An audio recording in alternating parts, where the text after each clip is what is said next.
gavel.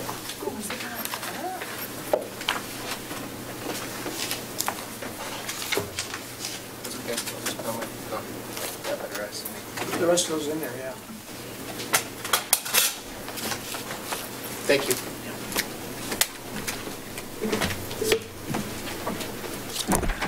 Good evening. I'd like to call the meeting to order and welcome you to the regular meeting of the Milwaukee Planning Commission. Agendas and additional copies of staff reports are available on the table in the hall. If you have not picked up an agenda, please do so. It contains important information about the process.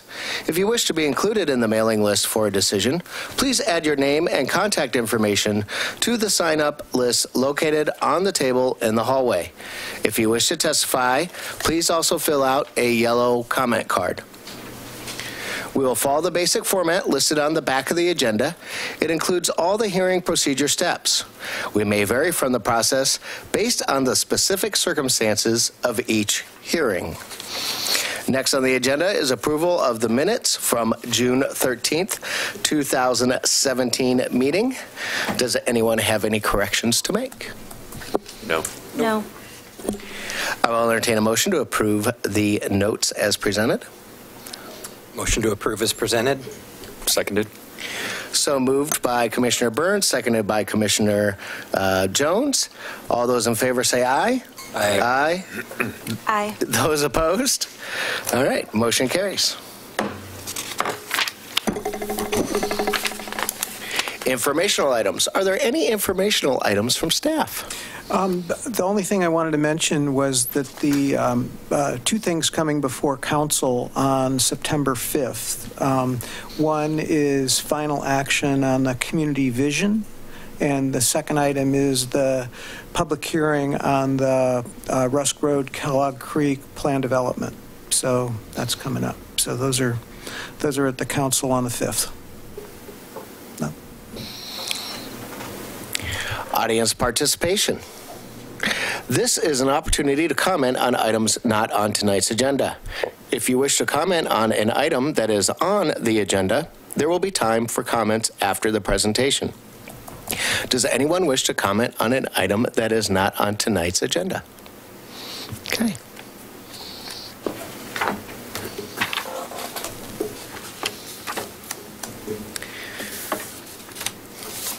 The public hearing on tutoring school is called to order. The purpose of this hearing is to consider application number CSU 2017-004.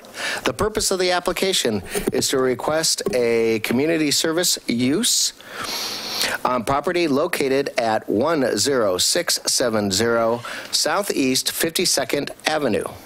The applicant has the burden of proving that the application is consistent with the City of Milwaukee's zoning subdivision ordinance, comprehensive plan, and any applicable municipal code provision. The applicant has the burden of proving that the proposal conforms with all of the city's applicable criteria. I now ask staff to cite the zoning ordinance sections where the criteria can be found. Section 301, low-density residential zones. Section 600, off-street parking and loading. Section 19700, public facility improvements. And Section 191006, Type 3 review, as well as 19.904, community service uses. All testimony and evidence must be directed toward the applicable substantive criteria. Failure to address a criterion or raise an issue with sufficient detail to allow the Planning Commission an adequate opportunity to respond to each issue precludes appeal to the City Council based on the issue. Failure to raise constitutional or other issues related to proposed conditions of approval with sufficient detail to allow a response precludes an action for damages in circuit court. Any party with standing may appeal the decision of the Planning Commission to the City Council. Person with standings are those who submit written comments or testify in purpose or sign the Planning Commission attendance sign-up sheet in the hallway. Conduct a hearing. I recognize those persons who have completed the testimony cards and have given to me the yellow cards. When you come to the podium, please state your name and address for the record so that they may be entered into the minutes. If you are here to testify, please remember to confine your remarks to the application and the relevant criteria, and to avoid repetition and irrelevant information. If additional documents or evidence are provided by any party, the Commission may, if requested, allow a continuance or leave the record open to allow the parties a reasonable opportunity to respond. Any such continuance or extension shall be subject to the limitations of the 120-day rule unless the continuance or extension is requested or agreed to by the applicant. Conflicts of interest site visits. Does any member of the Planning Commission wish to abstain from this hearing? No. Does any member of the Planning Commission wish to declare an actual or potential conflict of interest? No. Does any member of the Planning Commission wish to report any ex parte contacts? No. I do. As Vice Chair of the Linwood NDA Association, this is in our neighborhood, I did have a conversation with our Land Use Chair, Jesse Tremblay. We did not talk specifically about this project, as I requested him not to, but we did have a brief conversation of land use overall. Does anyone have any rebuttal to the ex parte contacts declared by the commissioners? Will any commissioner who has visited the site prior to this hearing please raise their hand? Did any of those commissioners who visit the site speak to anyone at the site or note anything different from what is indicated in the staff report for this application? No. Does any member of the audience wish to challenge the participation of any member of the Planning Commission? Jurisdictional issues. Does any member of the audience wish to challenge the jurisdiction of the Planning Commission to hear this matter? Let's proceed to the staff report, please.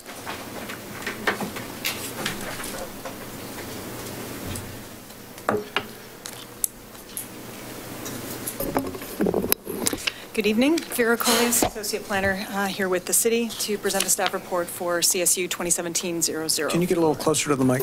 Sorry. Okay. Okay. The site is located at 10670 Southeast 52nd Avenue. It is a permitted church and contains 3 buildings that are connected by exterior roof overhangs. And you can see it here on the map. It's outlined in red. 64 spaces are in the off-street parking lot that sits on the east side of the church, and there's a long driveway access off Southeast 52nd Avenue. The site is flat, does have areas of grass, trees, and shrubs along the north side of the property, which creates a buffer between the building and the residential use next door, as well as fencing along the sides and rear of the property. The zoning of this site is R7, low-density residential, and it does have R5 directly across the street as well. The proposal is from the applicant, Tamara Jada. She's applied for approval for a community service use for a religious-based educational tutoring company that will share space with and operate out of the Living Water Community Fellowship Church.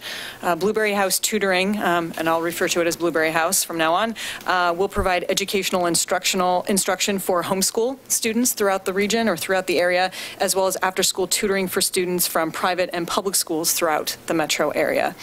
About 40 students are currently enrolled at Blueberry House, and 5 teachers are employed.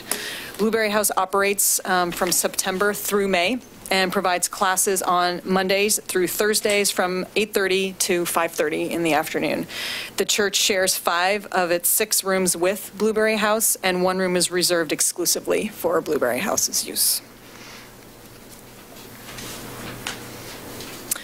Community service uses have specific approval criteria, including building setback, height limitations, off-street parking on the site.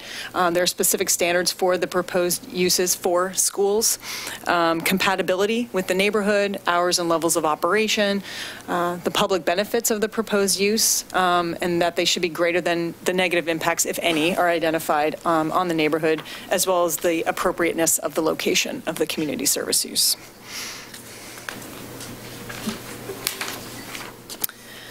One key issue has been identified by staff within the staff report, and that is to take a look at the compatibility of the use. Blueberry House will operate in an existing church located within the R7 zone.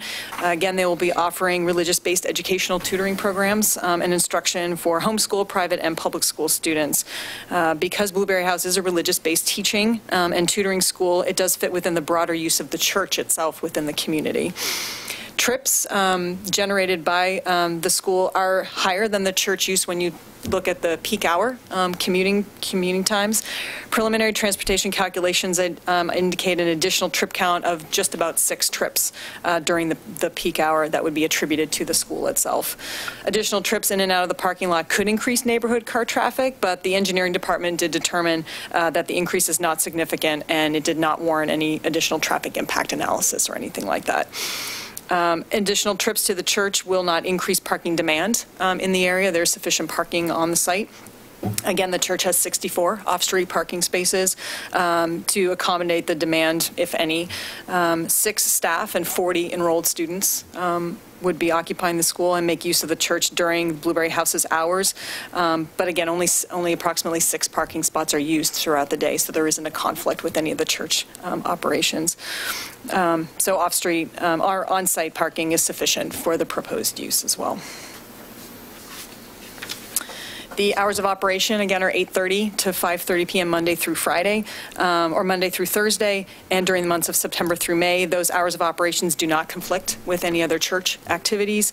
Church services are held on Wednesdays at 7 p.m. and on Sundays from 10 a.m. through 1 p.m., so there isn't any overlap from their operations. Activities for Blueberry House are predominantly inside the building, creating a low impact to the surrounding area. During the day, a play area exists on the site and is required through the community service use for schools, so children may play outside during their recess time. There's a little over 3,000 square feet of space attributed to the site for use, but no more than 10 or 12 kids are outside during any one time during recess because they stagger the off time, so all 40 students aren't even outside at the same time. The staff recommendation is to approve the community service use for Blueberry House and to adopt the recommended findings and conditions of approval that were included in your packet. One of the key conditions of approval that we did recommend is that bicycle parking would be installed on the site. There isn't any there right now. Comments received were included within the actual application packet itself. No additional comments were received, but they're both from abutters, adjacent residential neighbors to the site, and both are in support of Blueberry House and the application itself. The commission has some options this evening in making the decision. It is subject to a type 3 review because we are creating a new community service use in the residential zone. Decision-making options are to approve the application with the recommended conditions and findings of approval as submitted, approve the application with any modifications that the commission would like to include, deny the application with findings that it doesn't meet the approval criteria, or you can certainly continue the hearing. The final decision on the application, which would include any appeals to City Council, must be made by November 7th. That's the 120-day clock. Certainly the applicant could waive the time period if necessary or if requested. Happy to answer any questions that the commission may have. I have excuse me, I have a question on the recommended conditions of approval. 1B, the engineering requirements. It looks like there's some half-street right-of-way improvements that are required. Can you speak to those a little bit? I could. I will try not to pretend I'm an engineer up here. Because of the increased trips that are associated with the application, through the proportionality analysis that the engineering director concluded that there were some frontage improvements that would be required as associated with the school. The applicant is aware of those and is prepared to make those improvements as required. So because of the increase in the trips, that additional impact on the system, frontage improvements are required. And at this point, it's a sidewalk, I believe. Yeah, it looks like a 6-foot sidewalk. The trips are measured by the peak hour. Right. So a school has a higher, and it's the peak hour during the week. So they're measured on the weekday peak hour, not the peak hour of a church. So it was we had similar discussions internally about that. Mm-hmm. And the sort of the adjusted frontage improvement was just the sidewalk. It doesn't include the, the rain guard and the curb. There were some additional things that might typically be included for a different kind of application, but it's the curb tight sidewalk as required. There are some building code improvements that need to be made because it is a school, an educational facility with children, and again, the applicant is aware of those things, specifically fire and life safety upgrades need to be made with fire alarms, and she's aware of all of those and has spoken with the building official about those as well. Okay.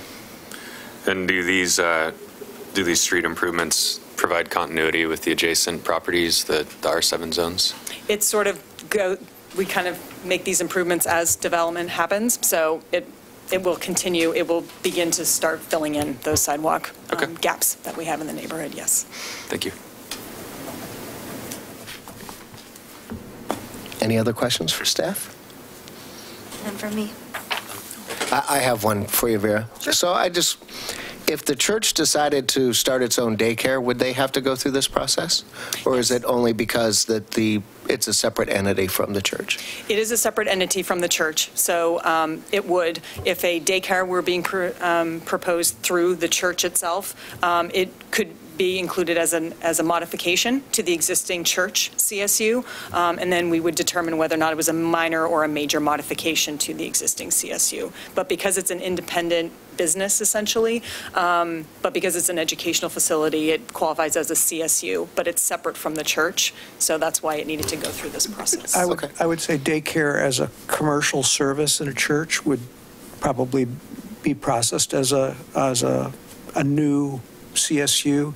Daycare for church patrons while they're in church wouldn't be anything that we would look Right, at. or like a Sunday school or something, right? Right. Okay. Any other questions?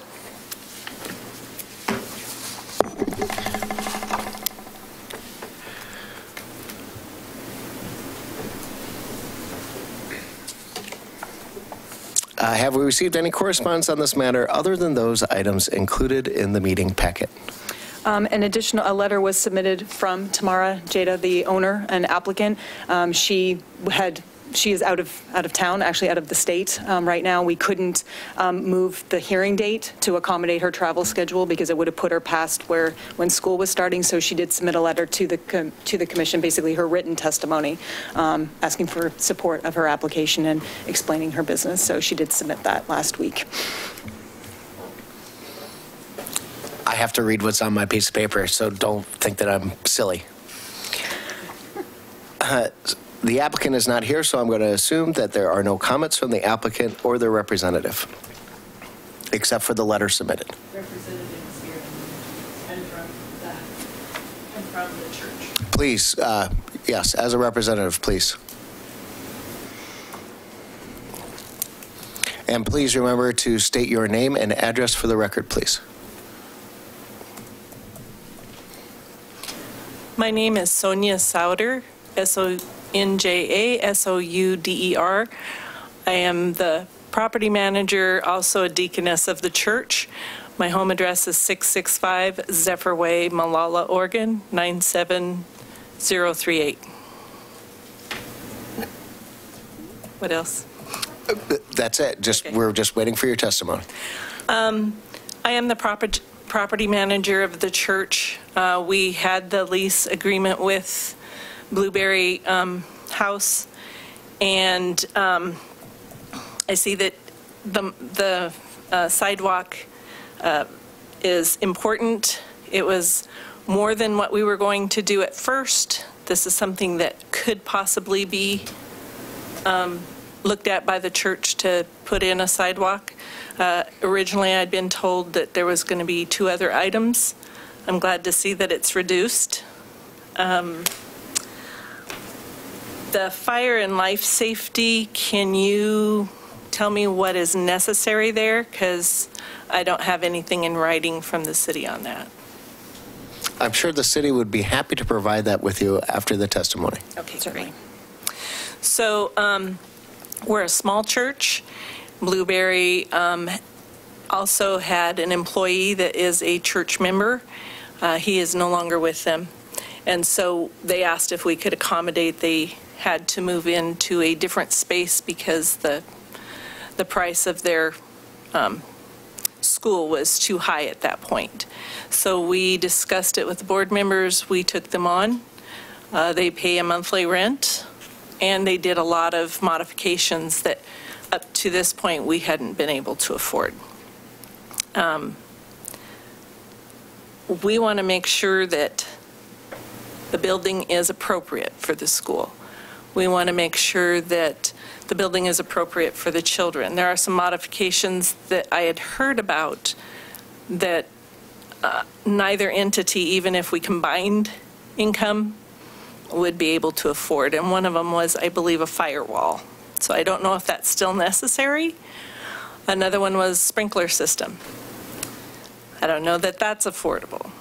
But we do have all kinds of fire extinguishers. We have all kinds of carbon monoxide and fire smoke detectors. We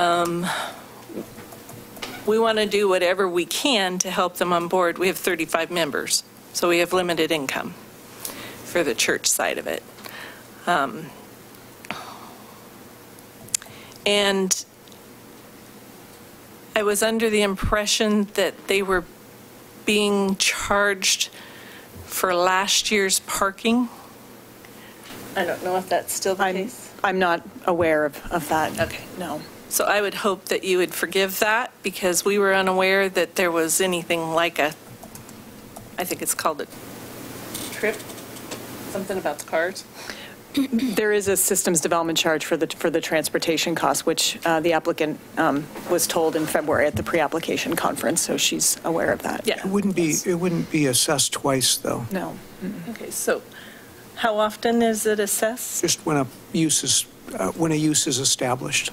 Oh, I don't think they're aware of that. I think they think that's a yearly thing. So that's good for me to know. May I write that down?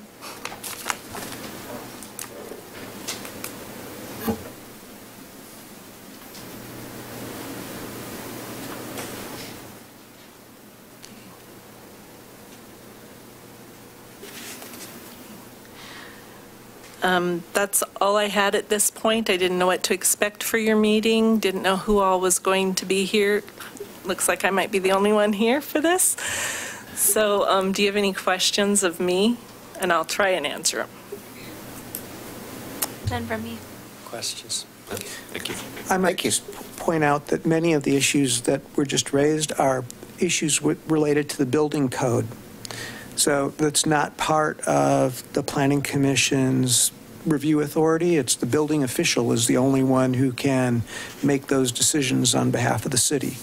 So I know that they have been in communication in the past. I do not know what the latest conversations have been. I think the sidewalk was kind of a focus recently. Sidewalk is a planning, engineering related issue. The other items, the fire safety improvements, those are building issues. Okay. And who would I talk to? Would it be you? It's the building official. I know the applicant has had conversations with Samantha Vandergriff about that. Okay. I think I. But I don't know when the last time might have been.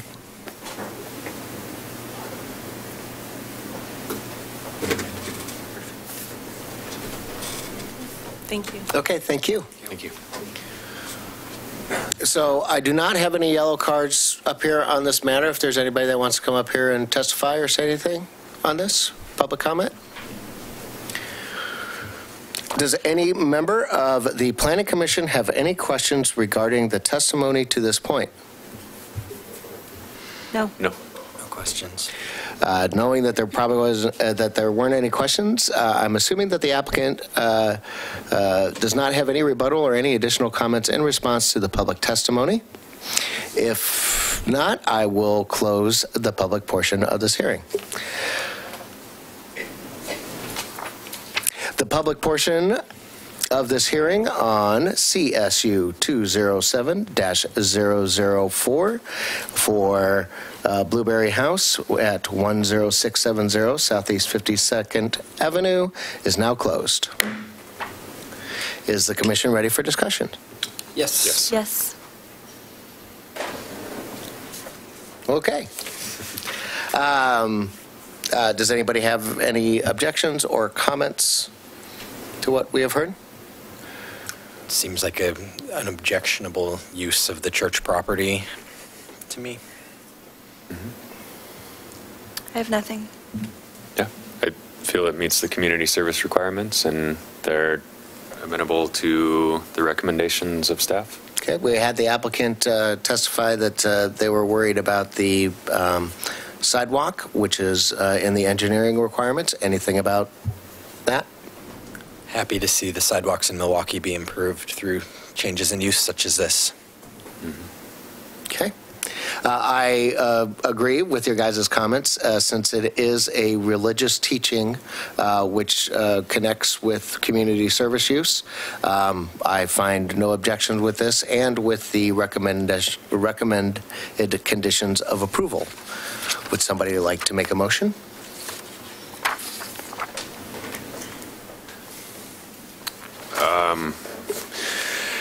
Motion to approve application CSU 2017-004 and adopt the recommended findings and conditions of approval found in attachments 1 and 2. I'll second the motion. So moved by Commissioner Jones and seconded by Commissioner Burns to approve application CSU 2017-004 and adopt the recommended findings and conditions of approval found in attachments 1 and 2. All those in favor say aye. Aye. Aye. Those opposed? Hearing none, it carries.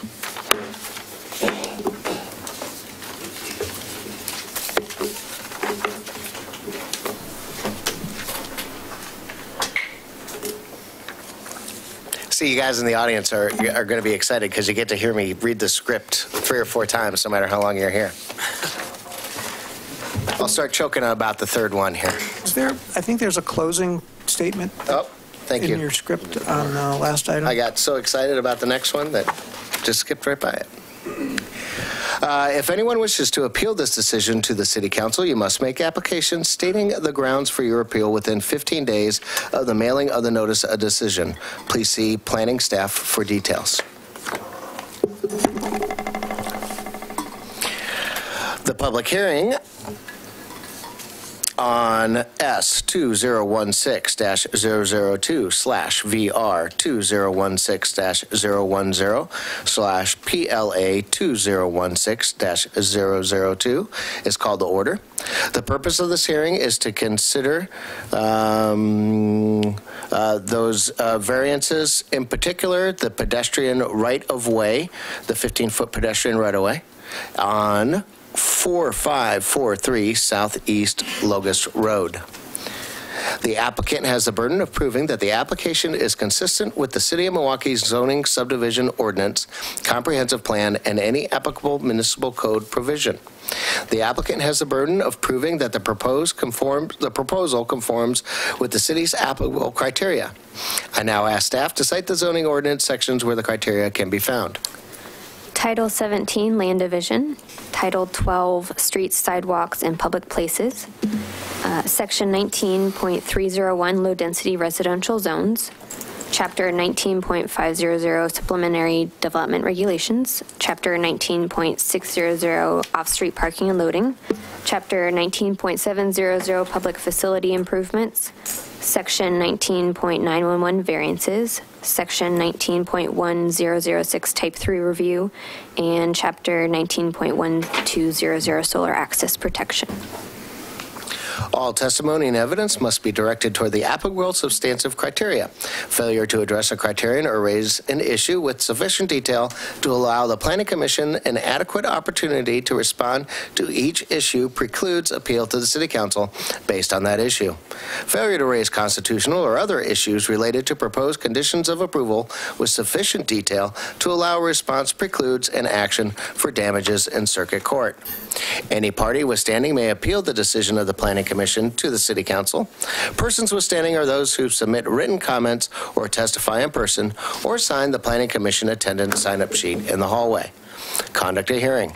I will recognize those persons who have completed a yellow testimony card and given them to me. When you come to the podium, please state your name and address for the record so they may be entered into the minutes. If you are here to testify, please remember to confine your remarks to the application and the relevant criteria and to avoid repetition and irrelevant information. If additional documents or evidence are provided by any party, the Commission may, if requested, allow a continuance or leave the record open to allow the parties a reasonable opportunity to respond. Any such continuance or extension shall be subject to the limitations of the 120-day rule unless a continuance or extension is requested or agreed to by the applicant. Conflicts of interest in site visits.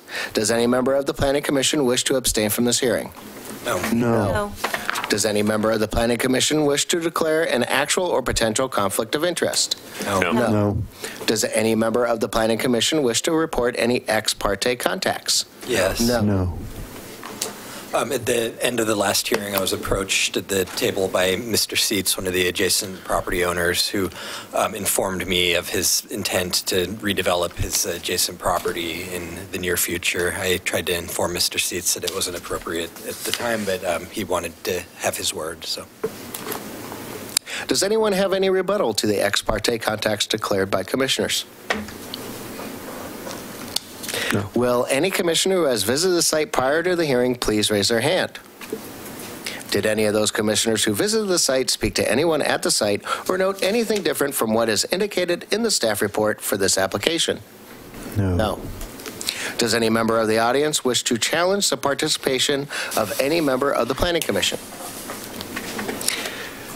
Jurisdictional issues. Does any member of the audience wish to challenge the jurisdiction of the Planning Commission to hear this matter? Let's proceed to the staff report.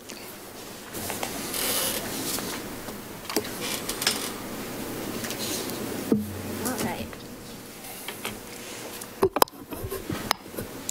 Hello, my name is Mary Heberling. I am an assistant planner here at the city, and I'm coming back to you again about the subdivision on Logus Road. And I'll go into kind of a little bit of the background details for those that weren't there last time, and then we'll have discussions about that 15-foot right-of-way. So as of last time, this is the site here on Logus Road. It's a 1.07 acre lot. Currently has a single-family house on it and 2 accessory structures. And it has similar size lots, so you can see there the 3 to the east of the property are all the same, around the same size.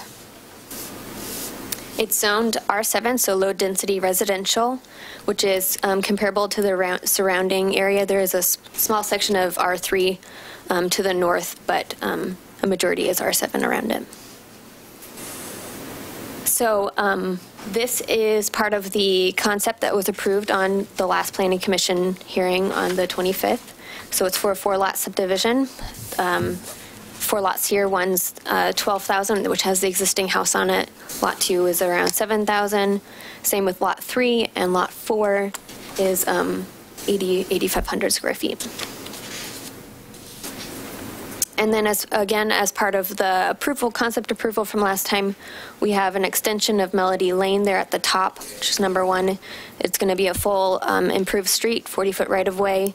The applicant has also included an extra 100 feet there to the west to make that connection from Melody Lane to the extension. Currently, it's undeveloped at the moment. There's that 15-foot right-of-way, which will be our main discussion today, which will be the extension between Melody Lane and Logus Road, so connect the 2 there. And then number 3 is a 7-foot right-of-way dedication on Logus Road for sidewalks. So for tonight's discussion, we're going to be talking about this 15-foot right-of-way dedication. Again, some background as to why this dedication is happening in general. So Melody Lane currently is at its limit for not having a dead-end street, so it needs to have a connection.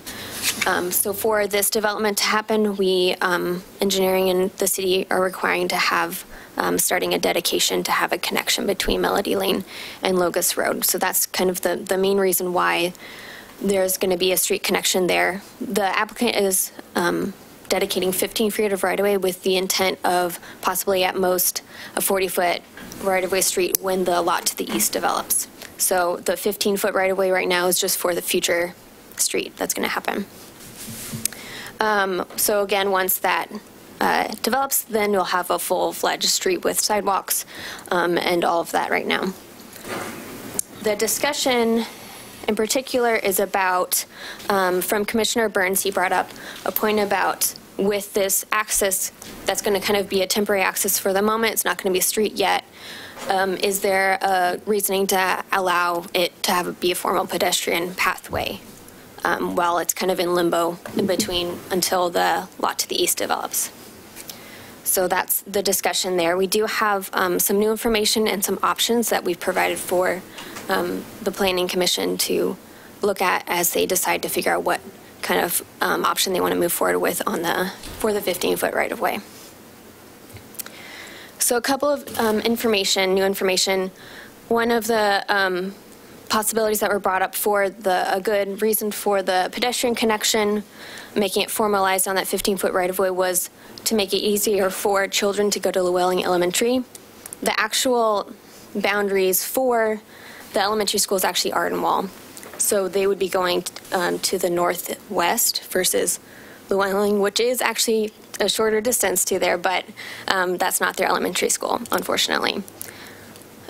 So it would be about 0.8 miles to get to Llewellyn Elementary, and it's 0.8 miles to get to Ardenwald, and 0.4 to get to Llewellyn.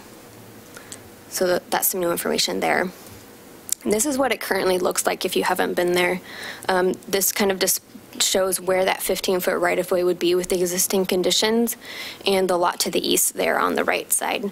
As you can see, the engineering director did confirm with us that a gravel path can be ADA compliant. So it wouldn't have to be paved if the option was chosen to make it a formalized pathway. Currently, the existing site does have a 180-foot driveway that's being used, and that would be in a majority of, or it's in basically all of that 15-foot right-of-way currently.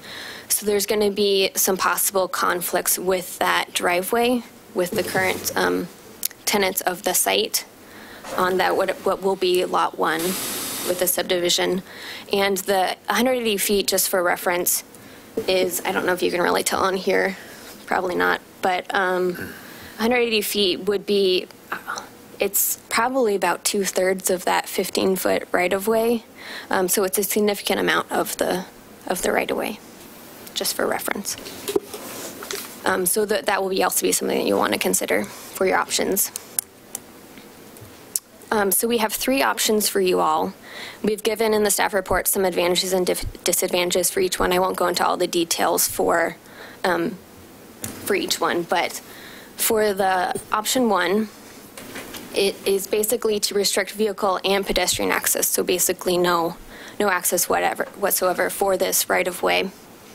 There would be barriers that would be placed to make sure that that's known, and it would there'd be signs to discourage pedestrian access as well as vehicle access. So advantages, one would be limiting those conflicts with that driveway. Disadvantage, there's no public access to a public right-of-way. Option 2 is to keep it as an informal pathway and pedestrian access, but not really change much of what it currently looks like. So you would basically, it would function the same as it does today, but there wouldn't be any restrictions, no signage, or there would be barriers for vehicle access, but it would not be restricting pedestrian access.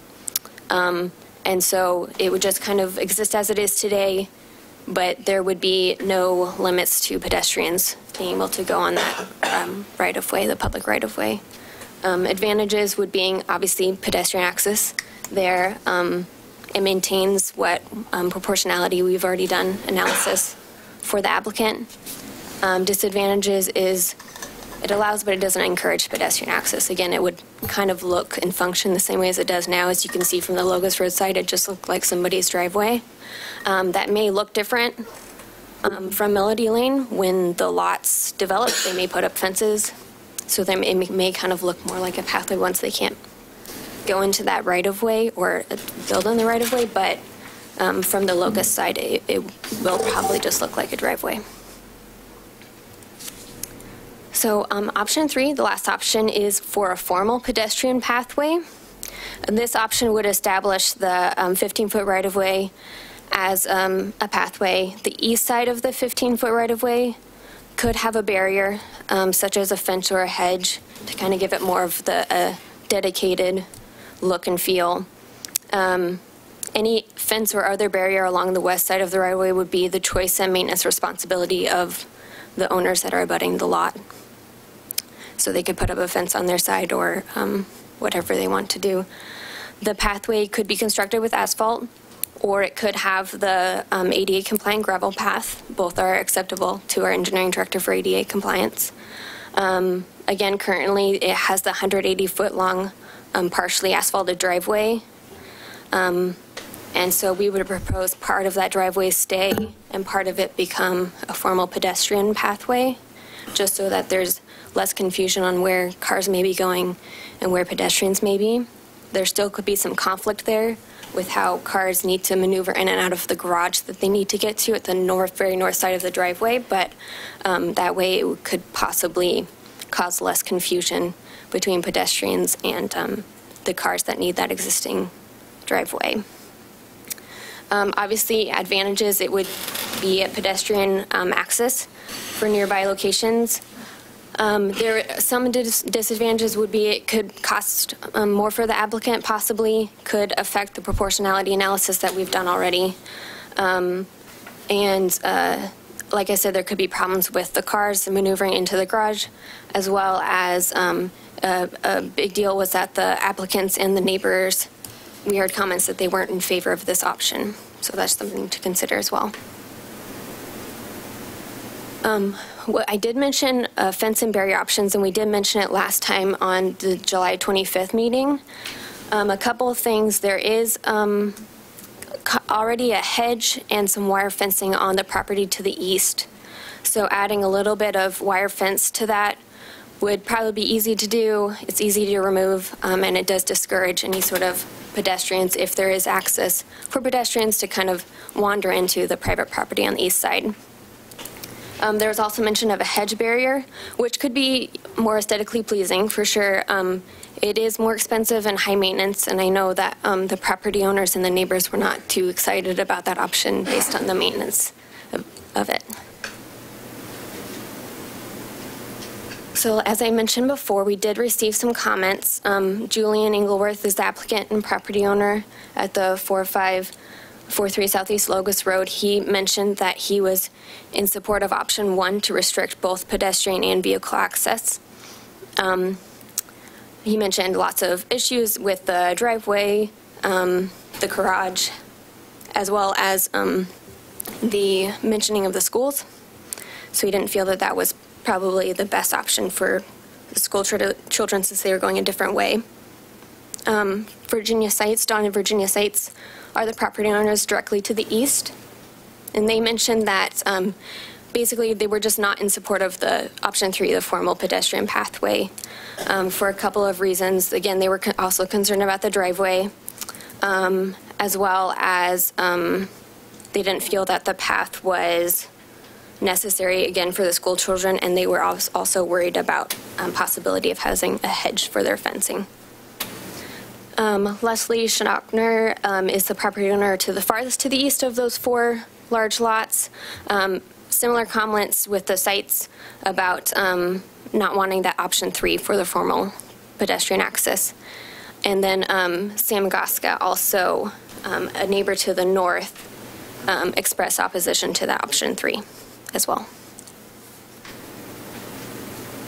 So we have 3 decision-making options for you all. We have choose one of the options for the 15-foot right-of-way, or you can choose another option of your own that you would want to choose based off of if you wanted to change things a little bit around, or you can continue the hearing as well.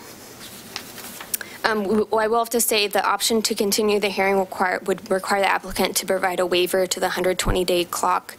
It would have them go over the their September 28th 120-day deadline. So that to consider as well. questions. I know Commissioner Burns had some questions that he submitted to us, and I can go ahead and talk about those first if you guys would like and answer some of those. Okay. While you do that, can you flip to the slide with the 4 lots? Absolutely. Please. So we can have that as a reference. Oops. Thank you. Yeah. So Commissioner Burns brought up some good questions about a similar pedestrian access way that goes to Ardenwald Elementary, kind of indirectly with 36, but it is a formal pedestrian pathway. It's about 5 feet wide. Just kind of had questions about how that was developed. Was it through a subdivision proposal like this one? Those kinds of things. So we did some digging, and there are 2 subdivision plats for that. And I'm going to go back to this really quickly here. I just have a. So if you don't know where it is, this is the pedestrian pathway that goes to Ardenwald Elementary. So there's a subdivision plat to the west that was in 1922. It didn't mention anything about the pedestrian pathway, but there is a subdivision plat to the right that was at least surveyed in 1923. And they didn't have the pedestrian access way there, but there was 5 feet that was given. The 5 feet is there. So somehow they must have gotten it through that subdivision. We're not totally sure on how that happened because it was kind of a long time ago, but it was purposely dedicated for pedestrian access because it is only 5 feet. It wasn't like partial part of a road or anything like that. So that's how that came about. A couple things else that Commissioner Burns mentioned was just about if there's other unimproved right-of-ways that we have in the city and what we do with those in general. We don't really have a ton that are exactly like the subdivision proposal we have now. There is one here on Beckman Terrace. There's an informal pedestrian pathway that just restricts vehicle access, but it's just a really tiny part of a subdivision that was never really improved. But as you can see, there is informal pedestrian access way. We have some others of those on Willow Street, kind of right behind Llewellyn Elementary. There's a path that is dedicated right-of-way, but right now it's just informal pedestrian pathway. Not quite sure exactly. I'm thinking topography might be a reason why it's not actually formalized as a street, just because it's really hilly. But so we do allow informal pedestrian pathways when there's restrictions for vehicle access for informal right-of-ways, or for right-of-ways, as you can see here. And I'll go back. Those are my only for those. There you go. But as far as the subdivision application, the main thing in regards to kind of policy and how this moves forward, I know you had a question about that as well. This particular case is a little unique in the fact that because of proportionality analysis done and the extra 100 feet that the applicant is providing, the proportionality didn't allow us to really require improvements on that 15-foot right-of-way. Normally, we would, in the proportionality analysis, would probably get to 2/3 of a street would be dedicated, and so we would probably have room for some sort of pedestrian improvement. So the policy really is to try and get improvements in pedestrian sidewalks and things like that access. Just for this particular case, it's a little unique in the fact that proportionality-wise, this was the best option for engineering to get that Melody Lane connection, and so we kind of had to miss out on getting that improvements on the 15-foot right-of-way to do that. So it's not something that would always happen, but it's just kind of one of those unique situations at the moment right now. So we have areas in the community along Mullen Street, for example, just south of Logus, where there are a number of different segments that we're slowly picking up as properties subdivide or partition in order to, build that street. Just at least recently, that's probably the most similar type of situation. And as each development occurs, they build their segment of street. As Mary said, in this case, they're already doing quite a bit of street construction and dedication in relation to how many lots they get. So this one's unique. We don't have a set rule on how this works. We have to look at it on a case-by-case basis and figure it out.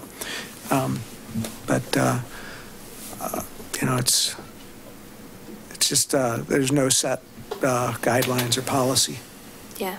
Oh, and one other thing is, I know you mentioned that Southeast 43rd doesn't have a lot of sidewalks. It's pretty dangerous, which is why the, having pedestrian connection there is good. Our engineering department couldn't be here, but they wanted to make sure that you knew that it was a high priority, and it was at worst a number 5 on their list to get fixed, the number 5th spot. The 5th priority. Yeah. So it should be getting sidewalks in the near future.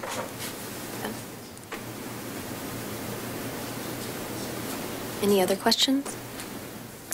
So I want some clarification here.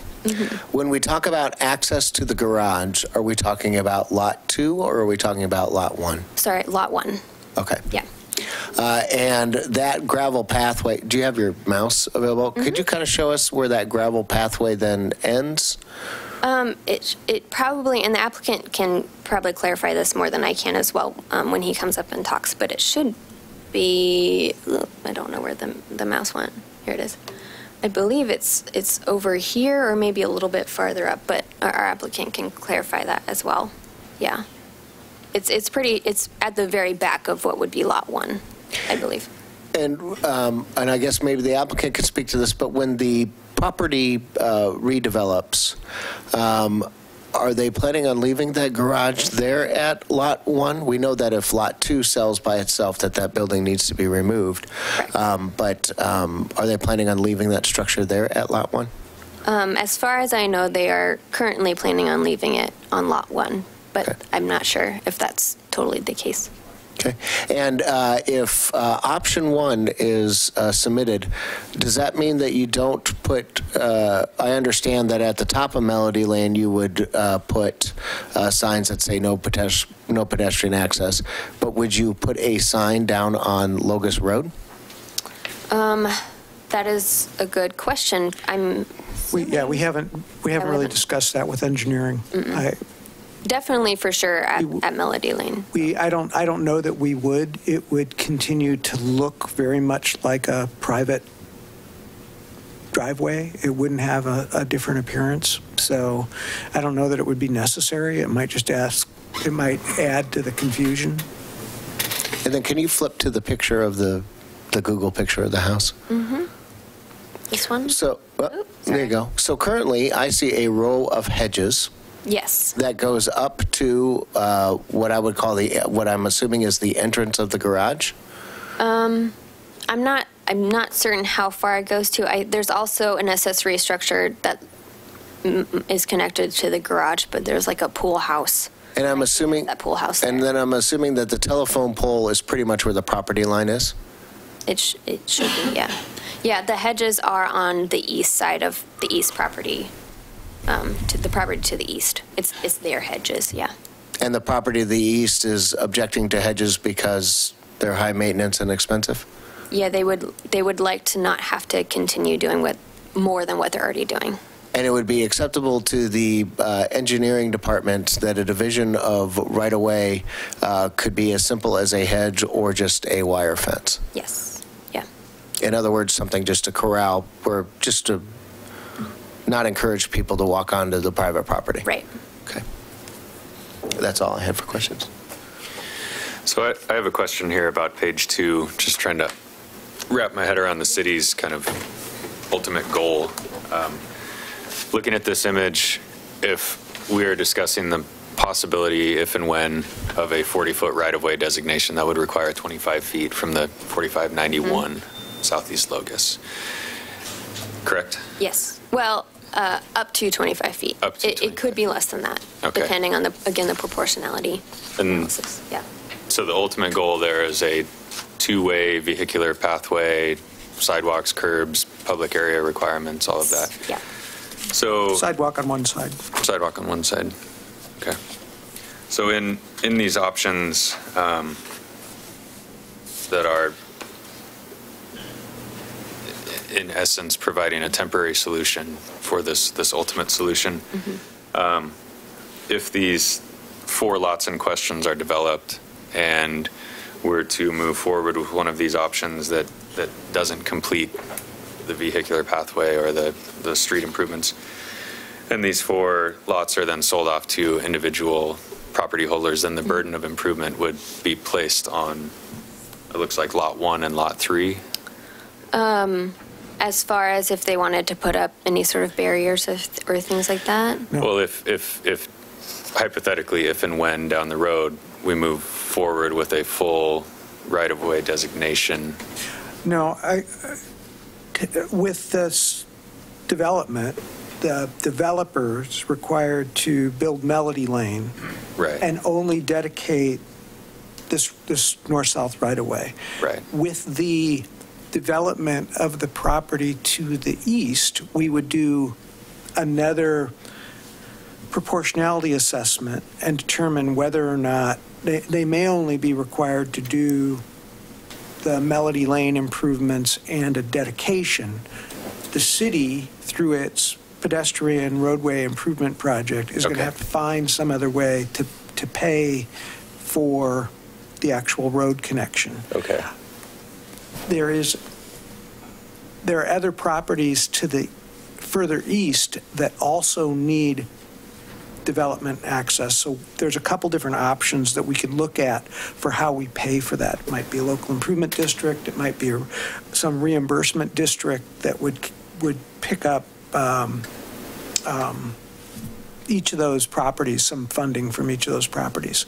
So that's just yet to be established. But it wouldn't fall only to these properties, although they might be included in an assessment district for it. Okay.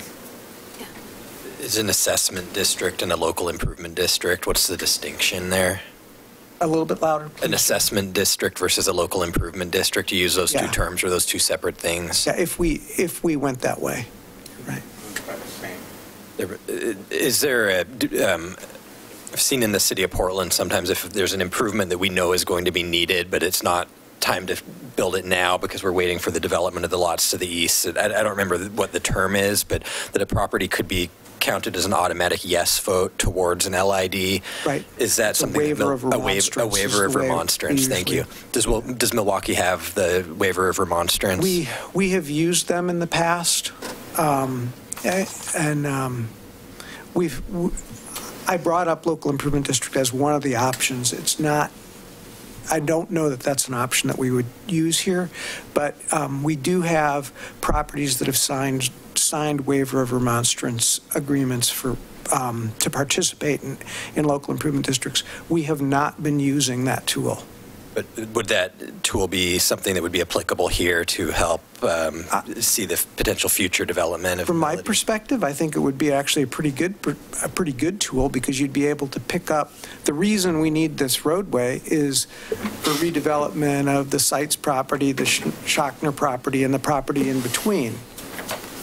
This road connection is benefiting all of those properties, so it would be one sort of a logical way of trying to collect the money to pay for it.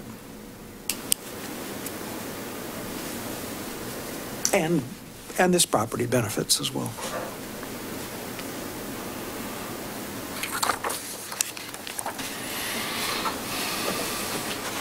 Any other questions for staff? Thank you. Do you want me to leave this map up, or? Sure. Okay.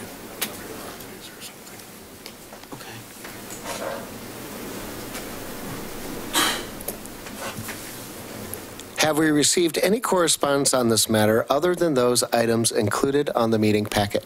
No. Comments from the applicant or their representative? And just a reminder, state your name and address for the record, please.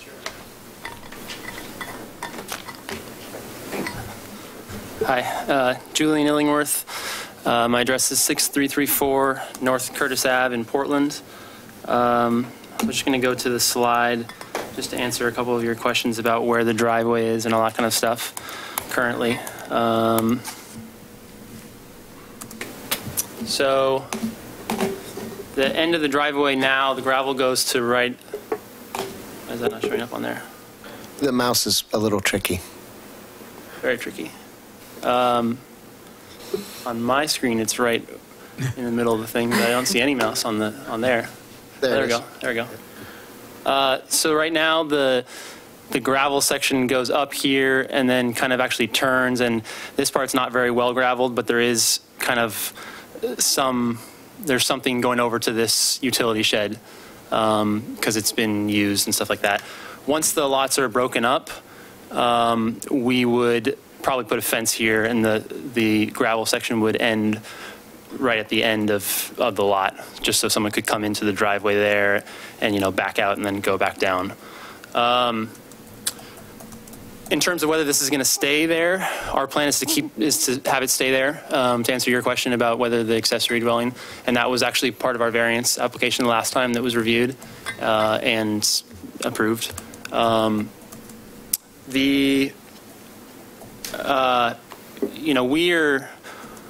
We're in favor of option 1 or option 2. I think the neighboring community, they're going to walk through there anyway. It's sort of people that are in the back, kids and that kind of stuff. They're going to, they're going to run around, and I think it's unlikely that, putting up a sign is really, sure, it might stop some random person who's walking down there, but I think in essence it's going to be the same. So, whichever of those options you think is more appropriate, I think I would be supportive of. I think Mary did a really good job, and the city's done a good job of explaining some of the disadvantages of having a formal pathway, and some of the original objections, why those may not be applicable. We understand that having connectivity is a desirable thing, but we think that this ultimately will be connected. And yeah, that's how we feel about it. I guess the only other potential thing is that, with some sort of improvement district, I would make the point that lot 1 or lot 3, the lots that are on the border of that right-of-way have, in theory, already paid their proportionality towards the improvements. So if they were being made to pay again to have an improvement there, essentially they're being charged twice for improvements. But that's beyond. I think it's beyond this meeting. Any questions? Any particular comments? Oh, thank you. Thank you, Mr. Illingsworth. Okay, last chance, audience. Yellow card if you want to speak on this. No? Okay. Questions from the Planning Commission. Does any member of the Planning Commission have any questions regarding the testimony to this point? No. No. No. Having heard that we don't have any or any public testimony, I'm assuming that the applicant does not have any rebuttal or any additional comments in response to the public testimony. All right, I will now close the public testimony portion on hearing on S-2016-002. I need my glasses to read that.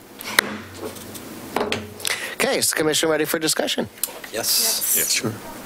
Mr. Burns, why don't you start us off since you brought this issue before us at the last meeting?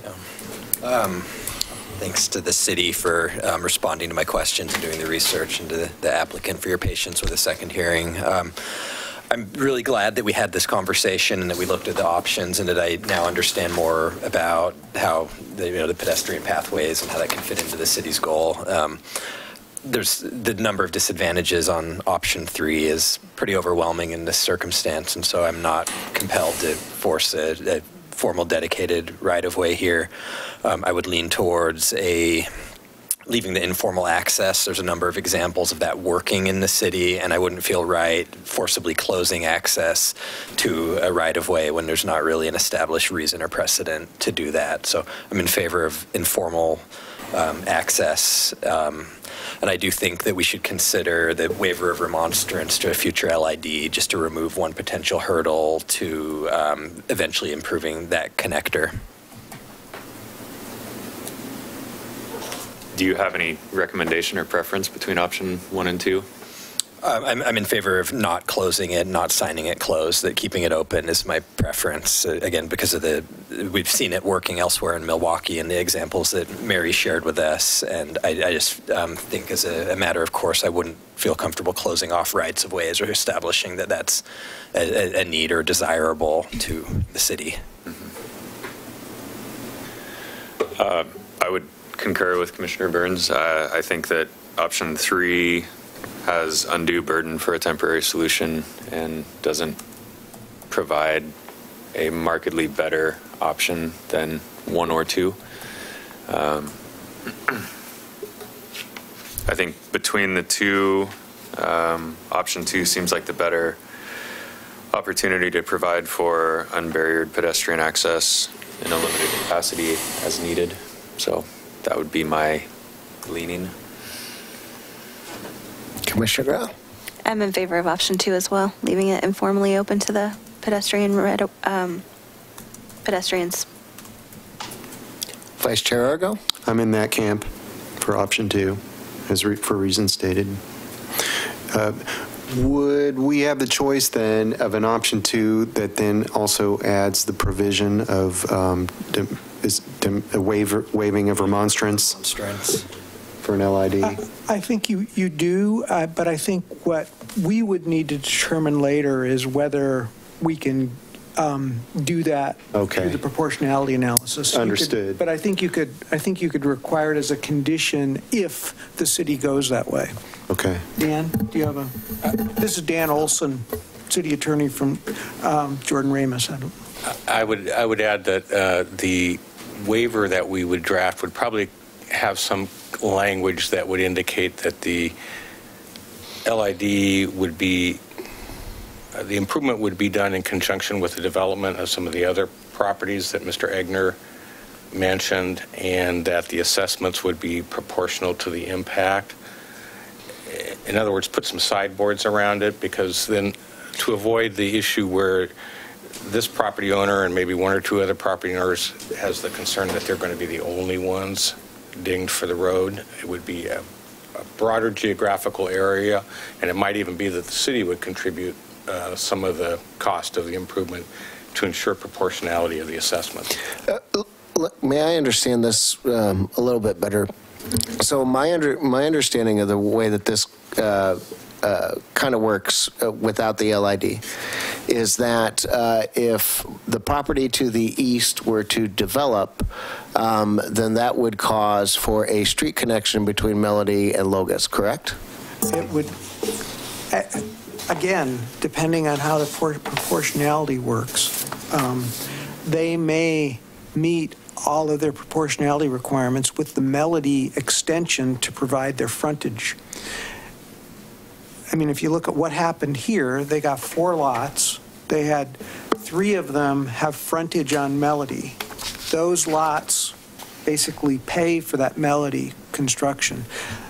This developer also is providing about another 100 feet of improvement along Melody to cover that connection to the existing Melody. So there was some additional payment that they're making there that we would have basically asked them to do for the north-south connection on 15, on the 15-foot right-of-way, but they're already making a payment that's above and beyond what they would normally be required. Right, but if the property to the east redeveloped and had to extend Melody Lane, then they would have to pay something. They would need to do something to contribute to this north-south connection, but I don't know if we can make them do the whole thing. Okay, I understand.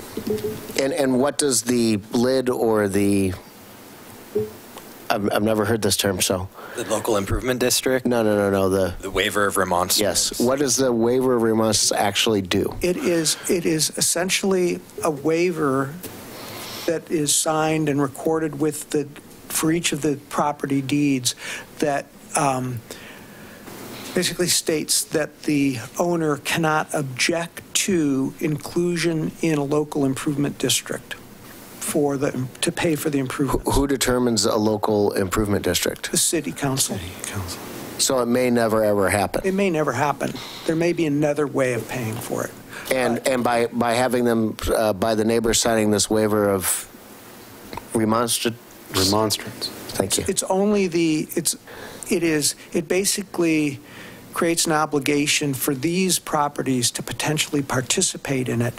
And there's another step that is like, how is it assessed?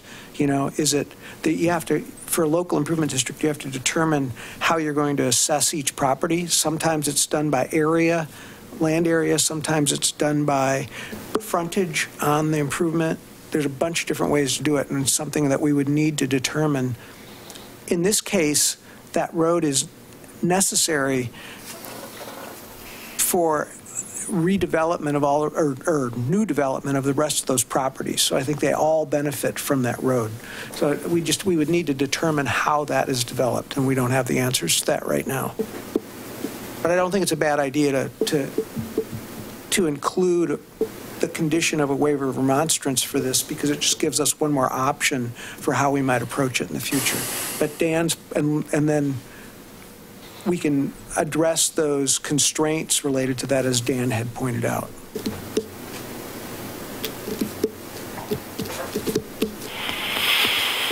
Okay, so I agree with option 2. Does anybody want to carry on the conversation about the waiver?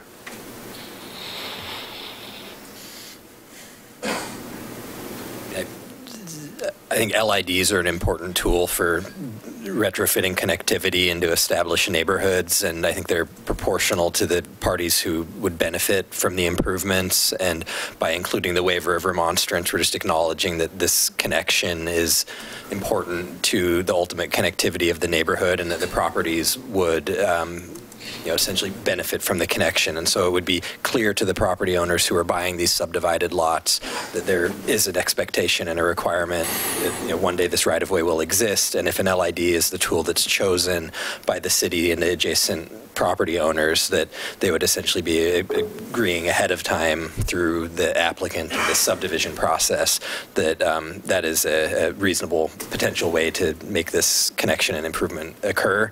So I think that adding opportunities and flexibility to get this connection in place is the smart thing to do to ultimately get this road in place one day. It's just keeping the option open. Mm-hmm.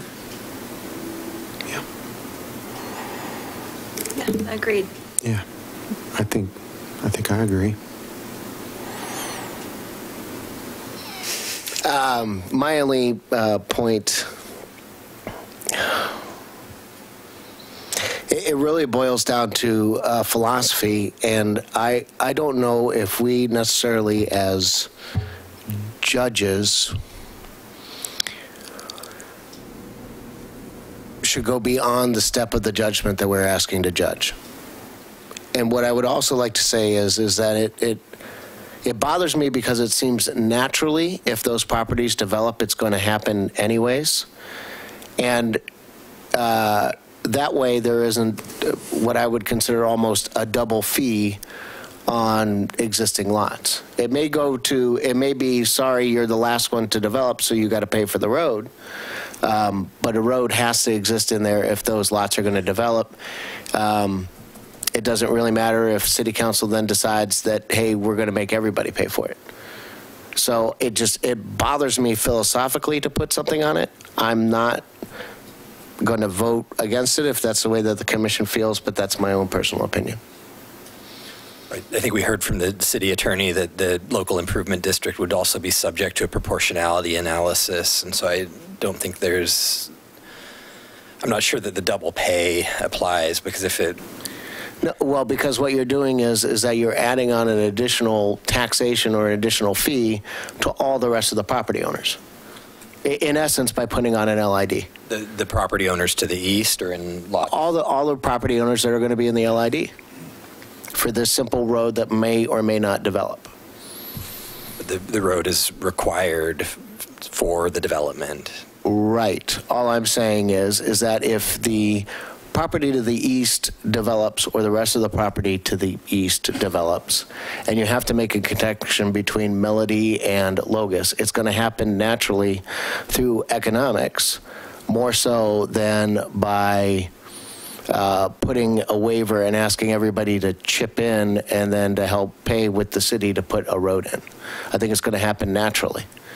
So that's where I have this real drawback to. And also, you're putting a stamp on something that we have absolutely no control over unless if we all get elected as city council and we want to create an LID. I believe the property owners can initiate the LID when they're ready to develop, so it would be the Seatses and the Shockners and the other property who would initiate the LID when they're ready to develop, and there would be a democratic process where the property owners would vote yes or no, and we would essentially be saying as a condition of this development in front of us, we're asking that the applicant agree to vote yes now, as opposed to holding that. No, I understand. That's why I said, I get it, and I understand it. I just, the philosophy really leaves a bad taste in my mouth.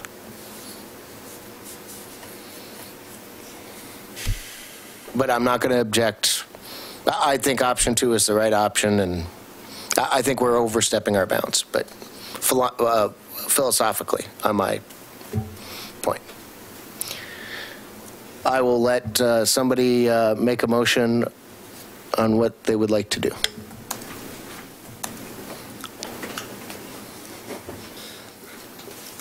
I'll give it a try.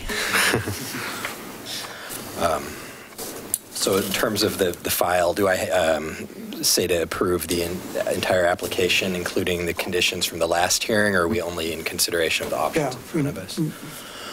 So motion to approve master file S2016-002 with the findings and conditions as presented, with the option 2 for the informal pedestrian pathway, and with a finding that waiver of remonstrance with a proportionality clause would be investigated and drafted by the city attorney for inclusion. Yeah, that's an additional condition, rather than a rather than a finding. But thank you. It's okay. Do I need to say it again? I'll repeat it and hack it anyways. Second?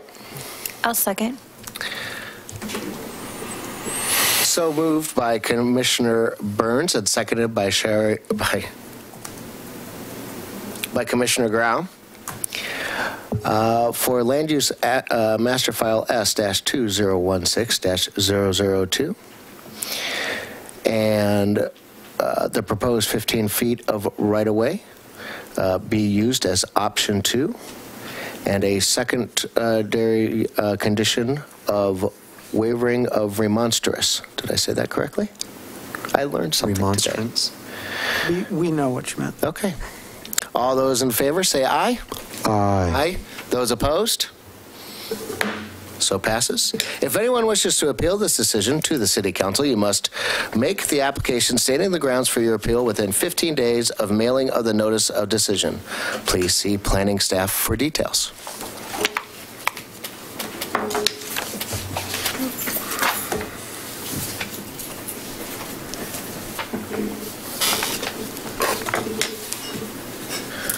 Thank you. All right. Here we go. Thanks. The public hearing on Kellogg Bridge replacement is called to order. The purpose of this hearing is to consider application number WG 2017-002, NR 2017-002, For the purpose of the application, for this application is to request Kellogg bridge replacement at the property located at 11211 Southeast McLaughlin Boulevard. The applicant has the burden of proving that the application is consistent with the City of Milwaukee's zoning/subdivision ordinance, comprehensive plan, and any applicable municipal code provision. The applicant has the burden of proving that the proposal conforms with all of the city's applicable criteria. I now ask staff to cite the zoning ordinances sections where the criteria can be found. Title 19, Section 304, Downtown Zones. Title 19, Section 401, Willamette Greenway. Title 19, Section 402, Natural Resources. Title 19, Section 905, Conditional Uses. And Title 19, Section 1006, Type 3 Review. All testimony and evidence must be directed toward the applicable substantive criteria. Failure to address a criterion or raise an issue with sufficient detail to allow the Planning Commission an adequate opportunity to respond to each issue precludes appeal to the City Council based on that issue.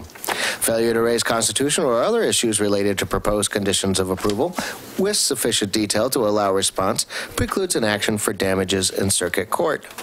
Any party withstanding may appeal the decision of the Planning Commission to the City Council.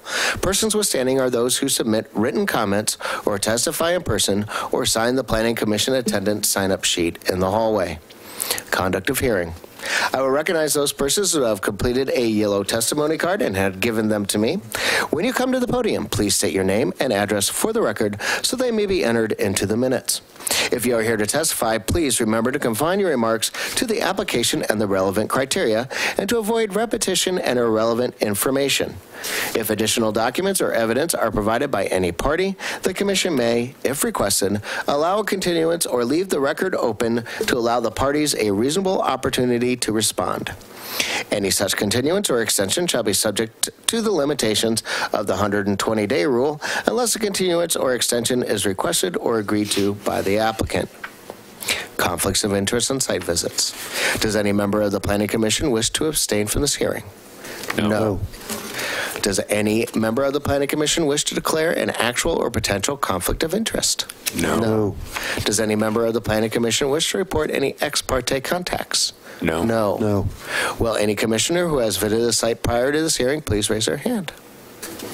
Did any of those commissioners who visited the site speak to anyone at the site or note anything different from what is indicated in the staff report for this application? No. Does any member of the audience wish to challenge the participation of any member of the Planning Commissioner? Jurisdictional issue. Does any member of the audience wish to challenge the jurisdiction of the Planning Commission to hear this matter? Let's proceed to the staff report presentation, please.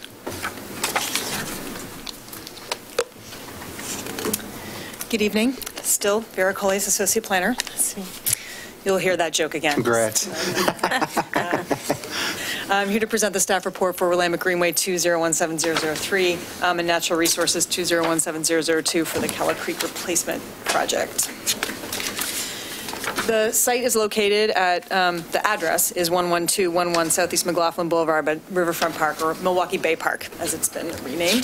The bridge itself in question is circled in red on the map. The park property itself is comprised of multiple tax lots and is developed for open space use. Total site is approximately 3.4 acres and is developed with parking areas, restroom facility, seating, formal walking paths, a vehicular bridge spanning Kellogg Creek, and a dock. To the east is McLaughlin Boulevard and downtown Milwaukee. To the north of the park are residential areas, and to the south is the Kellogg Creek wastewater treatment plant.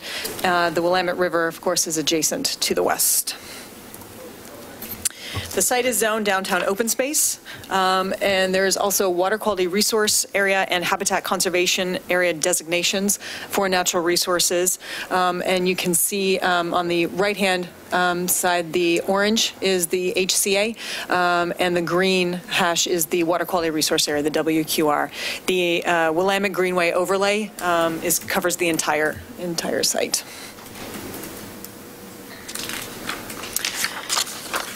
The applicant is seeking land use approval for temporary and permanent disturbance of designated natural resource areas, as well as conditional use approval related to the Willamette Greenway overlay.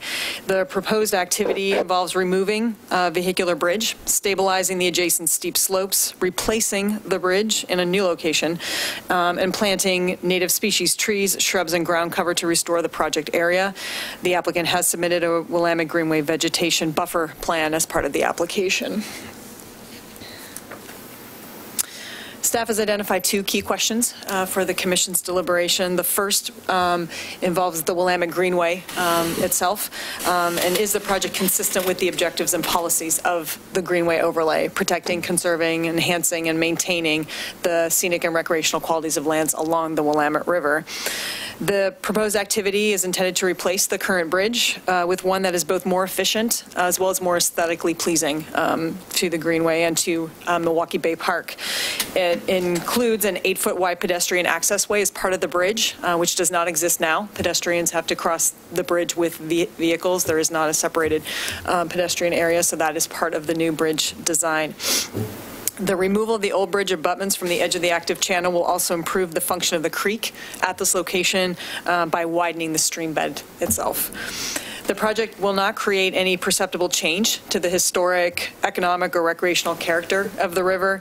The scenic and natural character of both the river and the creek will be enhanced, actually, by the project, with the bank stabilization and restoration activities done on the south bank of Kellogg Creek. The widening of the stream banks directly underneath the new bridge will result in lower velocities for Kellogg Creek and will make it much more conducive for fish species use. Stabilization and restoration of the scoured and eroded portions of the stream bank within the project area will also enhance views from the Willamette River. You can see here the existing conditions of a portion of that bank, as well as you can see a section of the existing bridge itself. Again, the character and aesthetic value of the of views toward and from the river will not be substantially altered. If anything, they'll actually be improved. Any impact will be positive due to the aesthetic design elements that are going to be incorporated into the bridge, such as decorative concrete rail, and the ornamental light stands will also be pulled into the project as well. As you can see the proposed bridge design here. The existing bridge does not include any decorative elements, save for the ornamental light fixtures.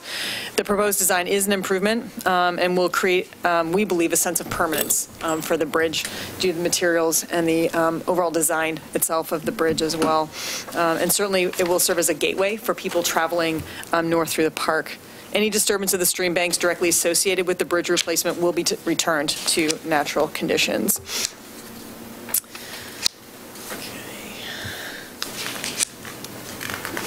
Key question number 2 involves the natural resources section of the code, and will any disturbance to the water quality resource area or the habitat conservation area be adequately mitigated?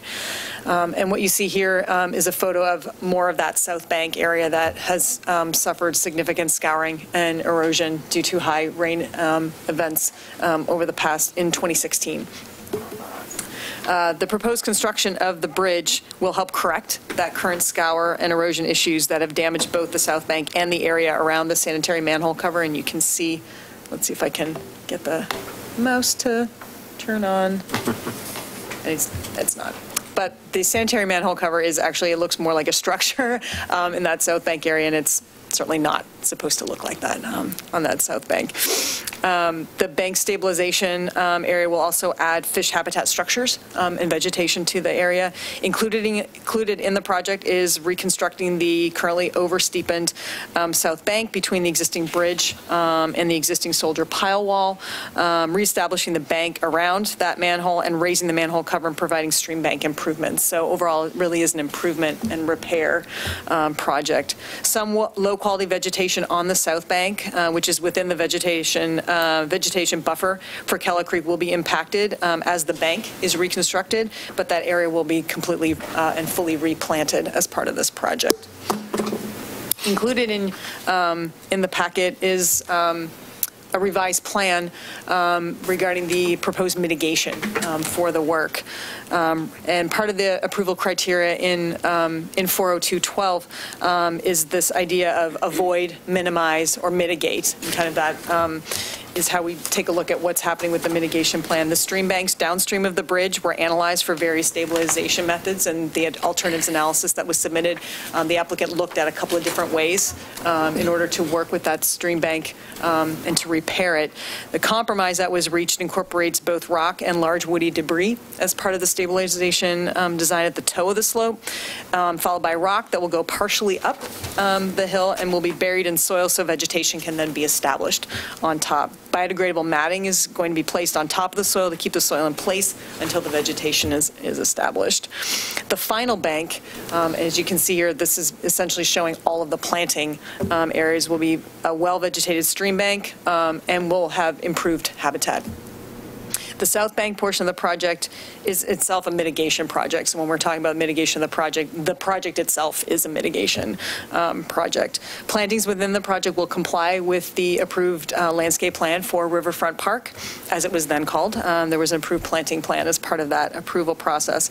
Doing nothing would leave the slope vulnerable to further erosion, increasing the likelihood of additional sediment in the creek and being deposited into those protected waters below. To minimize the impacts, the applicant's construction management plan shows the erosion control methods that will be employed for the project, including perimeter controls, wattles, sediment fencing, biodegradable erosion control matting, seeding, and then, of course, the permanent vegetation.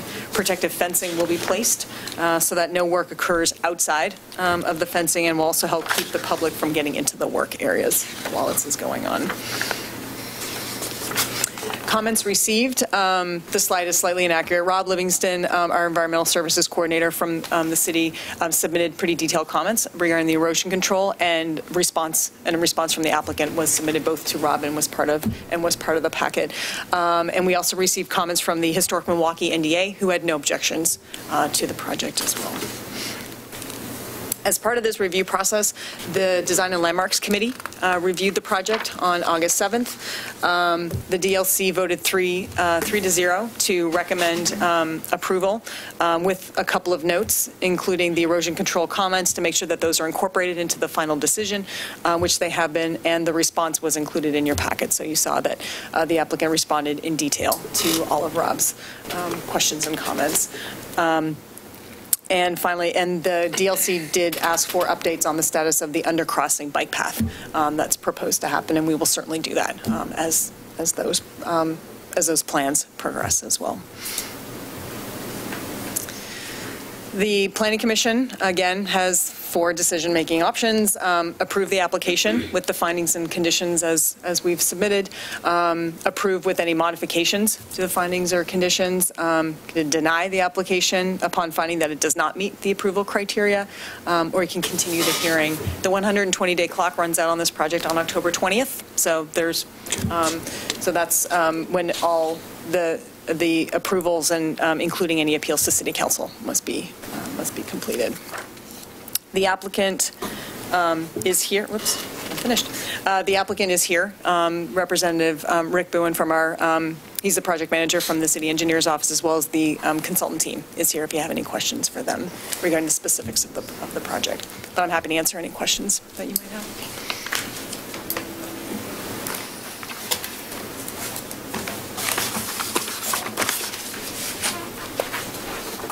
Any questions for staff?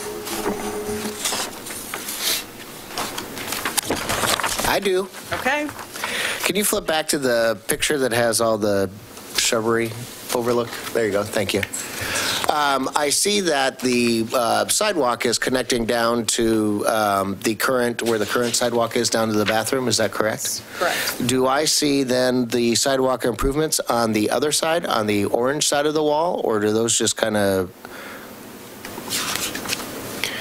I'm assuming the jog, so I'm directionally challenged for everybody. So from McLaughlin, we have the jog. That already exists, correct? And then we have the connection pathway. This is to the walk past side of the bridge. And then we see that the sidewalk ends into a grassy knoll But you could take a right-hand turn, as when I look at these other pictures, where that sidewalk looks like that it continues onto the path of Kellogg Creek Park, Kellogg Park? Or does that just end there? Rick, can you? I can walk up there and show it. Towards the river. Is it?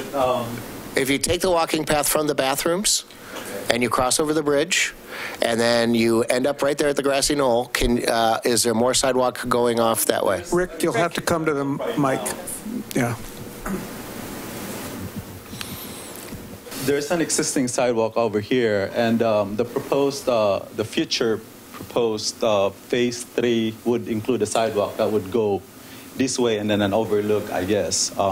That's what phase 3 is. Right now, this is just a replacement for the bridge. So that's why this is not included in the design. Okay, that answers my question. Any more questions? Oh, I know. How come where's the picture of what the bridge looks like? Isn't that part of the review? Is that cement? Is that concrete? Is that Concrete. fencing? It's a decorative concrete rail. Decorative concrete rail? Yeah. And what color is the undercarriage? I'm assuming that's steel? I believe it's concrete. It's concrete as well? Concrete, yep. Okay. I do have a question. Is it more testimony from the engineer, or is this the end of the city testimony? Sorry, I thought maybe there was more to come. Sure. My presentation is completed. The consultant team is here to answer any questions. Okay, gotcha. So I did have a question then. Yeah. Does this project make it easier, harder, or no change on the potential to remove Kellogg Dam? Oh, that's a good question. Rick? You don't know. Someone? Rick. Sorry, Rick. And I'm sorry, your name and record, or your name and address for the record, or position in the city would probably work. My name is Randy Reeve. I'm with the consulting team, Reeve Sherwood Consulting. I'm working in conjunction with HP Civil and the City of Milwaukee. The question in regard to the bridge is separated spatially away from the existing bridge, which is currently connected to the ODOT bridge. By setting this at the current bridge is set for 107 feet inside, which meets all of the National Marine Fisheries and ODFW requirements for width of the stream, and have been brought to and discussed with them. So in essence, this is setting the stage for the other bridge to be removed, and making sure that when it is removed that there's an adequate opening that will not restrict currently the ODOT bridge and the current city bridge. The city bridge has a 43-foot inside spacing. Now we will have 107-foot inside spacing. So it really will allow the more natural flow of the stream, and actually because moving it away toward the river, it'll make it actually easier to do the construction for the next phase, the deconstruction, and that, because there'll be a spatial shift toward the west.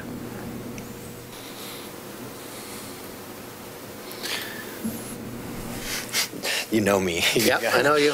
That's why the dramatic pause. With this goal to remove the dam at Kellogg Creek, if there's any consideration in terms of leaving space for the eventual construction or staging, or how, if the design of this took into consideration what a removal or reconstruction of the ODOT bridge or the dam would look like, or if that's just left as a problem for future engineers. It was looked at, and that's one of the reasons why we actually shifted toward the Willamette a little bit, to be able to make it easier for the full removal of the next structure. And by shifting this way, it's not very far, but at least some toward the west, it should make it fairly easy to do a staged construction or a rapid reemplacement of the next bridge. Thank you. Any other questions for staff? Thank you. Thank you. Thank you, guys.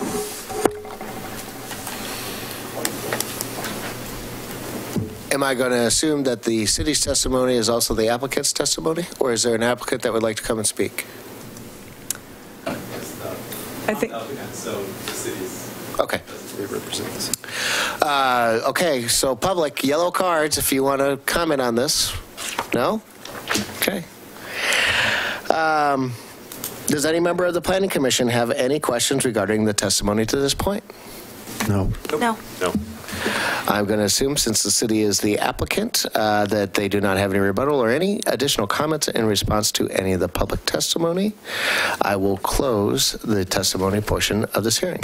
The public testimony portion hearing on WG 2017-002/NR 2017-002 is now closed.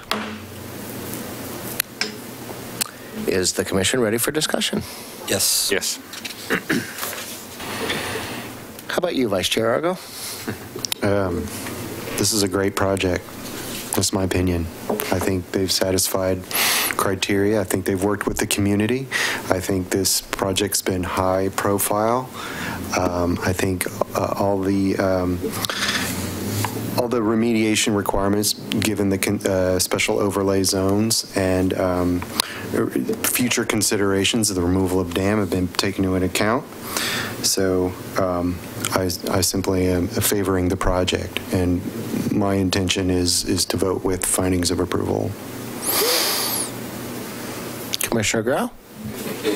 I would agree. It's a necessary project, and it sounds like they've done their due diligence and have put, a lot of consideration into future construction, removal of the dam.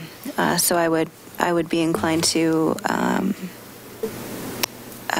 vote in approval of the findings. Commissioner Jones, anything to add? I would agree with Commissioner Argo's statements. I appreciate the applicant's efforts to provide a 107-foot wide pathway to facilitate future removal of the fish ladders. I think that the aesthetic design is adequately well thought out. I appreciate the DLC comments. Thanks, DLC. And the remediation and riparian plantings, I think will be great. I think it's a great addition to the city. I agree. Nothing more to add. I'm going to be a little facetious here, that this is for Ray. If the historic Milwaukee neighborhood and the Island Station neighborhood can agree on something, then it's got to be good, right?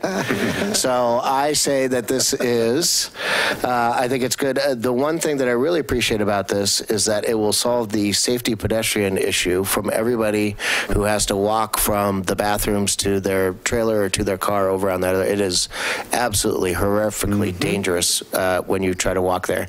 And it's a good spot to stop and look at Kellogg Creek, finally.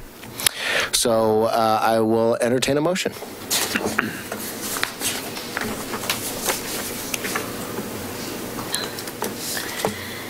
I'll move that we approve application WG 2017-003 and NR 2017-002 and adopt the recommended findings and conditions of approval found in attachments 1 and 2. I second that. So moved by Chair Grau and seconded by Vice Chair Argo that we approve the application WG 2017-003 and NR 2017-002 and adopt the recommended findings and conditions of approval found in attachments 1 and 2. All those in favor say aye. Aye. Aye. Those opposed? Hearing none, it carries. Okay, planning commissioners, I'm going to give you guys a choice. We probably have the, maybe the longer one. This is the last one on the agenda item for the building downtown. So if anybody has any yellow comment cards, you guys are very patient to sit through all this. Oh, we got, how many we got there, Denny? I got 2, but I would Okay. expect a few more. Does anybody want to take a break? Sure. Yeah, let's take a short break. Okay, so it is 8:16 now, so why don't we say that we meet at meet back here at 8:22.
out.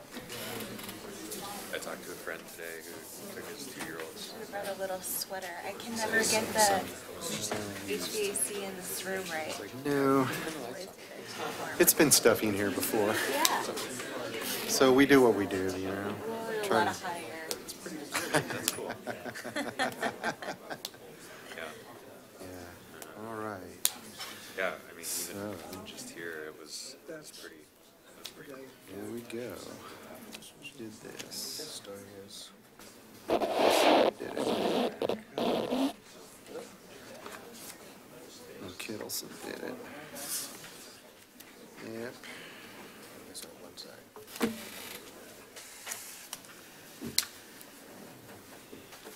Oh, hi, we're back.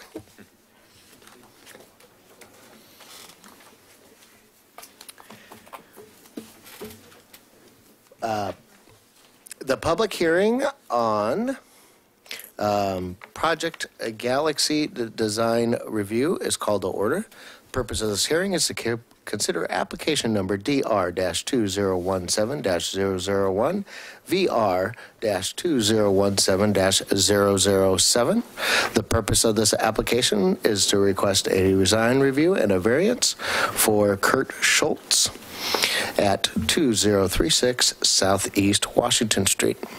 The applicant has the burden of proving that the applicant is consistent with City of Milwaukee's zoning/subdivision ordinance, comprehensive plan, and any applicable municipal code provision. The applicant has the burden of proving that the proposal conforms with all of the city's applicable criteria. I now ask staff to cite the zoning ordinance sections where the criteria can be found. Title 19, Section 304, Downtown Zones. Title 19, Section 508, Downtown Site and Building Design Standards. Title 19, Section 600, Off-Street Parking and Loading. Title 19, Section 700, Public Facility Requirements. Title 19, Section 907, Downtown Design Review.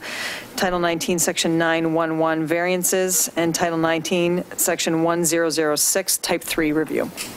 All testimony and evidence must be directed toward the applicable substantive criteria. Failure to address a criterion or raise an issue with sufficient detail to allow the Planning Commission an adequate opportunity to respond to each issue precludes appeal to the City Council based on that issue. Failure to raise constitutional or other issues related to proposed conditions of approval with sufficient detail to allow a response precludes an action for damages in circuit court. Any party withstanding may appeal the decision of the Planning Commission to the City Council. Persons withstanding are those who submit written comments or testify in person or sign the Planning Commission attendance sheet in the hallway. Conduct a hearing. I recognize those persons who have completed the yellow testimony cards, and if you want to fill one out while we're all talking, please hand one over to Denny or Vera, if whoever is sitting there, and have given them to me. When you come to the podium, please state your name and address for the record so they may be entered into the minutes. If you are here to testify, please remember to confine your remarks to the application and the relevant criteria and to avoid repetition and irrelevant information. If additional documents or evidence are provided by any party, the Commission may, if requested, allow a continuance or leave the record open to allow the parties a reasonable opportunity to respond. Any such continuance or extension shall be subject to the limitations of the 120-day rule unless continuance or extension is requested or agreed to by the applicant. Conflicts of interest and site visits. Does any member of the Planning Commission wish to abstain from this hearing? No. Does any member of the Planning Commission wish to declare an actual or potential conflict of interest? No. No. Does any member of the Planning Commission wish to report any ex parte contacts? No. No. Will any commissioner who has visited the site prior to this hearing please raise their hands? Did any of those commissioners who visit the site speak to anyone at the site or note anything different from what is indicated in the staff report for this application? No. Does any member of the audience wish to challenge the participation of any member of the Planning Commission? Jurisdictional issues. Does any member of the audience wish to challenge the jurisdiction of the Planning Commission to hear this matter? Let's proceed to the staff report.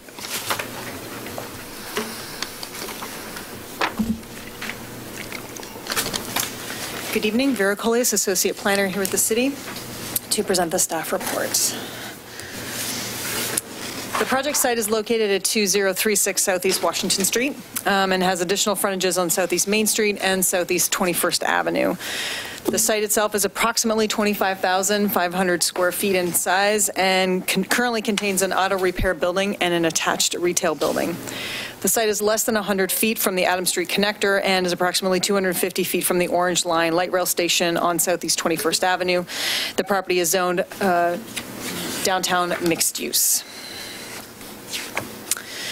The applicant is seeking downtown design review and variance approval for construction of a 5-story mixed-use building. The building will have 7,190 square feet of retail and commercial space on the first floor and 110 multifamily dwelling units on the top 4 floors. Interior mechanical parking for 78 vehicles as well as 94 bicycle parking spaces are proposed as part of the project.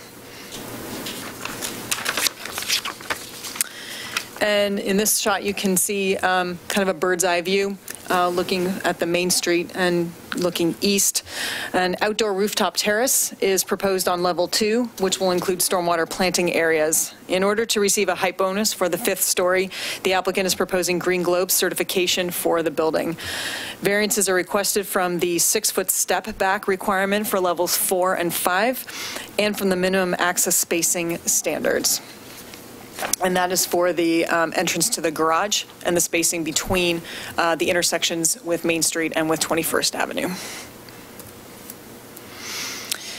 The proponent has elected Type 3 downtown design review rather than meet the downtown design standards and has responded by addressing the applicable downtown design guidelines. The proposal meets all of the site and building design standards in Section 508 except for 2 of them. The requirement for the horizontal building facade to be broken up for at least every 150 linear feet by either setting the facade back at least 20 feet or breaking the building into separate structures. The Washington Street facade, as proposed, does not meet that standard. The facade is essentially the block length. It's 205 feet long. To meet the standard, a 15-foot wide break in the facade would be required, which has not been proposed. As mitigation and to address that standard, the applicant proposes to use a vertical band of projecting windows and color and material changes to give variety to the facade to break up the wall itself. In addition, the proposal includes public art in the form of a mural on the wall area on either side of the parking garage entrance door. Section 508-4E3, as originally proposed, the development did not comply with that standard, requiring 40% of the ground floor street wall area to consist of openings. So the packet, as you received it, still included the original design. Along Washington Street, as originally proposed, 39% of the ground floor street area had consisted of openings, so it was just short of the 40%. Revised drawings were submitted following the DLC meeting on August 7th, and that was included with your materials to show that that facade now includes additional glazing for a total of 41%, so it meets that standard. And the third standard to discuss talks about the minimum of 60% of all upper floor windows to be vertically oriented. Approximately 50% of the upper floor windows meet that requirement and are vertically oriented. The applicant has proposed oversized windows so that although they're horizontally oriented, they're larger. With an abundance of glass, the application talks about wishing to include more glass and fewer mullions that would be required to break up a vertical window that could potentially block the view. So those 2 standards are not met as part of the design and are incorporated as part of the downtown or the design review guidelines as a way to approach those standards. The review process thus far, there was a meeting with the DLC, a public review meeting on August 7th. In the first part of their vote, the DLC voted 3-0 to recommend approval of the 6-foot step back variance as follows. Approval with a minimum of a 4-foot step back on the 5th floor on the 21st Avenue and Washington Street facades. The DLC did not object to the variance requirement on the Main Street facade and did not object to the variance on the 4th floor of the Washington Street and the 21st Avenue facade, but did require or recommended a requirement of a minimum 4-foot step back on the 5th floor on the 21st Avenue and the Washington Street facades. The DLC also voted 3-0 to recommend approval of the design review application with several comments. Consider an alternative to cedar, the proposed cedar paneling. The applicant has submitted a response to all of these, to all of their comments, and that was included with your packet as well. It was distributed via email on the 18th and posted on the application webpage as well as in hard copy tonight for the commissioners. The applicant has responded that they will continue to use the cedar as proposed. It is an accepted material in the code, and they will maintain it. There were issues with or questions about the maintenance or the longevity of using the cedar paneling material. The DLC recommended an additional mural art size on the south-facing elevation, and we have a proposal here, and there's some images as we continue in the presentation that show a much larger mural proposed on that south wall. The DLC recommended additional canopies and additional transparency on the Washington Street facade, as well as street trees and additional planting areas on Washington Street. The canopies, the applicant has responded that canopies are provided over all of the entrances. Additional glazing has been added to exceed that 40% standard, so they do meet that standard. And an additional street tree on the Washington Street facade has been proposed and is in the plans that were submitted to you. And finally, the DLC requested information regarding the overall percentage of the materials used. A spreadsheet or a chart was submitted to you to respond to those and shows that the mix of materials does meet the code minimum requirements or maximums for primary and secondary materials. Also, the signage locations or proposed signage locations for the retail areas as well as the building. Those drawings have been submitted to the Planning Commission in advance of the hearing, as well as a checklist for the Green Globe certification, and that preliminary checklist has been submitted to the Planning Commission. You received that in your email. As well as in hard copy here tonight. Staff has identified a few key questions for your deliberation this evening. The first is, does the proposed design sufficiently address the downtown design guidelines? Per the code in 907, an applicant can elect to have a project reviewed through a Type 3 discretionary review process. In those cases, the applicant addresses the design review requirements through a combination of satisfying certain design standards, and in instances where they elect not to utilize those design standards, to satisfy the purpose statement of that standard and the applicable design guidelines instead. In such a case, the hearing and the decision will focus on whether or not the project satisfies the requirements of the design guidelines and the purpose statement of those standards. Again, the proposed design meets the design standards except for those two sections of building facade details and then windows and doors. The purpose statement for the building facade details, and again, this is that section that requires for every 150 feet of a facade that there's a break in the facade. The purpose statement is to provide cohesive and visually interesting buildings, particularly on the ground floor. Again, the proposed design does not include the significant breaks as defined in the code, at least every 150 feet. The development does address that purpose statement by using that vertical band of the 4 projecting windows, color and material changes that give variety to the facade and break up the wall. The proposal includes public art in the form of a mural on either side of the garage, of the parking garage entrance door. The retail and commercial ground floor is designed in brick with large roll-up doors for the retail uses and large glass windows and double doors to activate that storefront area. In the windows and doors purpose statement is talking about street safety and providing comfortable pedestrian environment and daylighting of interior space, a visual connection between the interior and exterior spaces. That's the purpose statement, but the specific standard that the building does not meet is the vertical alignment of the windows in the upper floor. So the purpose statement doesn't quite align with that specific standard that the building doesn't that the building doesn't meet. But relative to the upper story windows, the proposed development has much larger windows and very large windows on all the facades as an alternative to the vertical alignment of the windows. They've elected to design the residential portions of the building with large amounts of glazing rather than having a majority of vertically oriented windows, arguing that the proposal captures the views better because of the vertical windows. More mullions would be necessary in the windows. The recommended findings of approval detail all of the specific design sections of the design guidelines and how the proposal meets them, but I've summarized them as the Milwaukee Character Guidelines, the Pedestrian Emphasis Guidelines, the Architectural Guidelines, and the Lighting Guidelines as the applicable guidelines to those two standards that the building does not meet.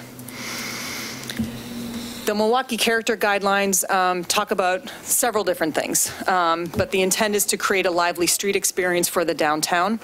Staff believes that the proposal addresses this guideline in Milwaukee character through mixed-use design for a building with the active retail storefront on all three of its frontages. That contributes to a lively downtown, and the proposal includes double doors, not just single doors for those retail areas, large roll-up windows or large roll-up doors for those retail, so that there really is a connection between the street and the pedestrians and that interior space in that retail in the retail space in the building. The Willamette River, of course, plays a large role in downtown, in the identity of downtown and in the city as a whole as well. The building is designed with views oriented to the river, including that second floor podium open space area as well. The proposal also connects through the proposed ground floor mural on Washington Street facade and now on the south-facing wall as well, which has a visual connection to the Adams Street connector. Of course, the city encourages murals. We have the art mob works with mural artists as well as the Milwaukee High School mural. So there is a history of certainly of murals in the downtown. By using the stained cedar siding as a prominent exterior construction material, the building's design relates both to local context and, sort of a loose connection with the horticultural history in Milwaukee, but it's a natural material as part of that as well. So all of these things kind of blend to work towards meeting or addressing Milwaukee character within the design. The pedestrian emphasis guidelines, the design addresses these in a number of ways, and I'm trying not to repeat myself, but a lot of the elements in the building cover or address multiple guidelines, so I'm trying to kind of work through these, so apologies for any of the repetition. Again, active retail storefronts, glass overhead doors for the shops. Again, we're trying to activate that pedestrian or that street level area at the sidewalk. The active storefronts, significant entrances at both corners of Washington Street with Main Street and with 21st Avenue, fixed canopies over all of the entrances to protect pedestrians from the elements. The ground floor mural, of course, again on the Washington Street facade.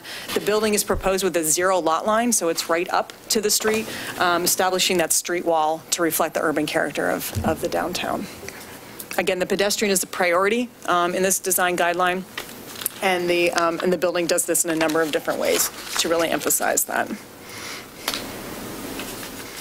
This is an image of the 21st Avenue facade to kind of get a sense of what those large retail storefront windows on that first floor, as well as the elements that are breaking up. You'll see the vertical band of windows. You can see the horizontal alignment of the windows, but how large that glass is. So the bulk of that facade really looks more transparent or has a lot of glass as opposed to bulk construction material.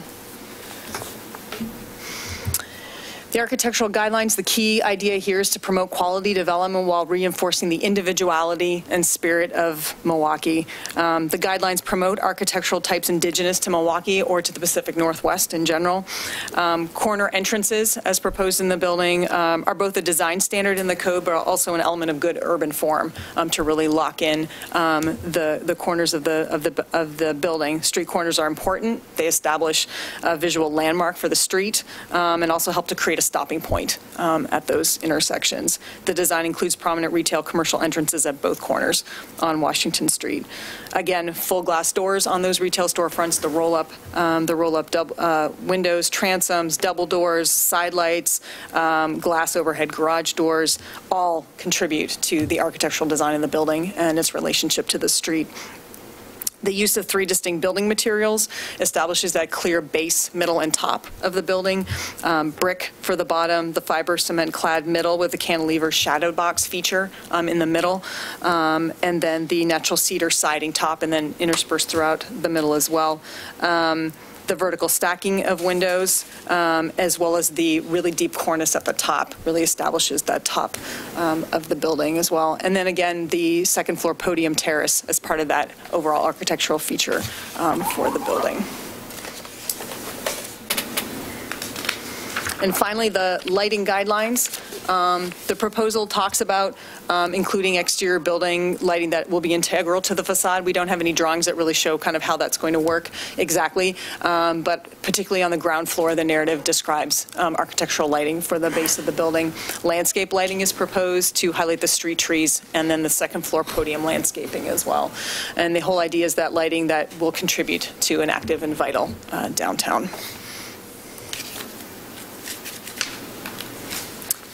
Key question number 2 talks about the requested variance to the 6-foot step back requirement, and is that a reasonable request for this development? This is a section from the code that illustrates what that 6-foot step back requirement is. For any floors over the base maximum height, a 6-foot step back is required. So for this building, it would be for the 4th and the 5th floors. The applicant has submitted a variance application from the requirement. Again, the DLC voted to recommend approval of the variance as it applies to the 5th floor on the Washington Street and 21st Ave facades, but wanted a 4-foot minimum step back for those facades.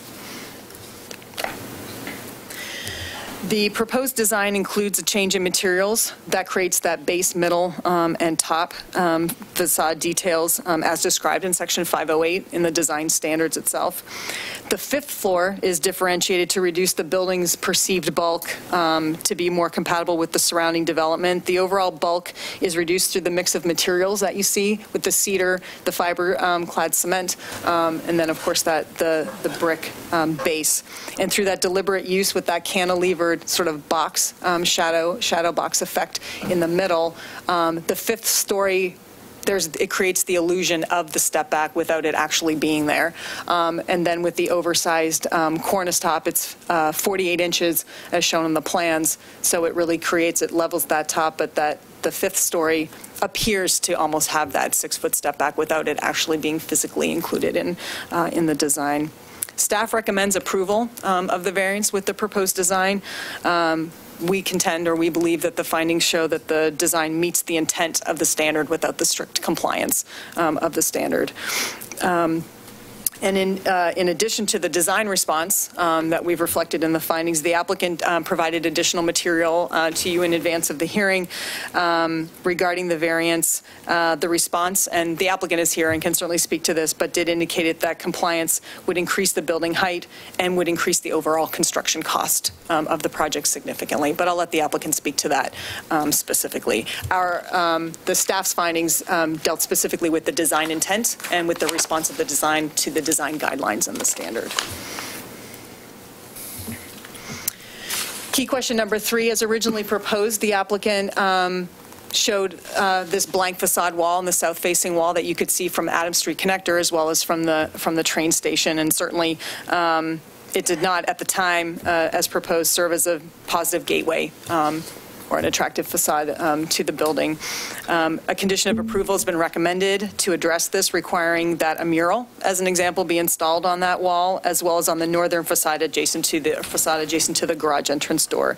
And we would recommend that the applicant consult with ArtMob in designing that.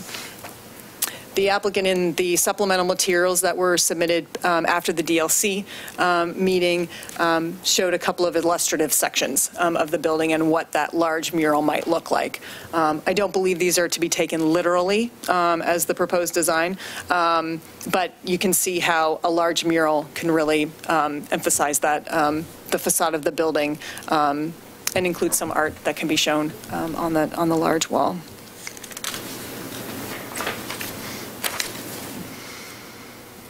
Key question number 4, both staff and the Historic Milwaukee NDA asked the question about what happens when the adjacent property at 11138 Southeast Main Street develops. I'm going to call it the Bloom Building just for conversation's sake. What happens when that redevelops?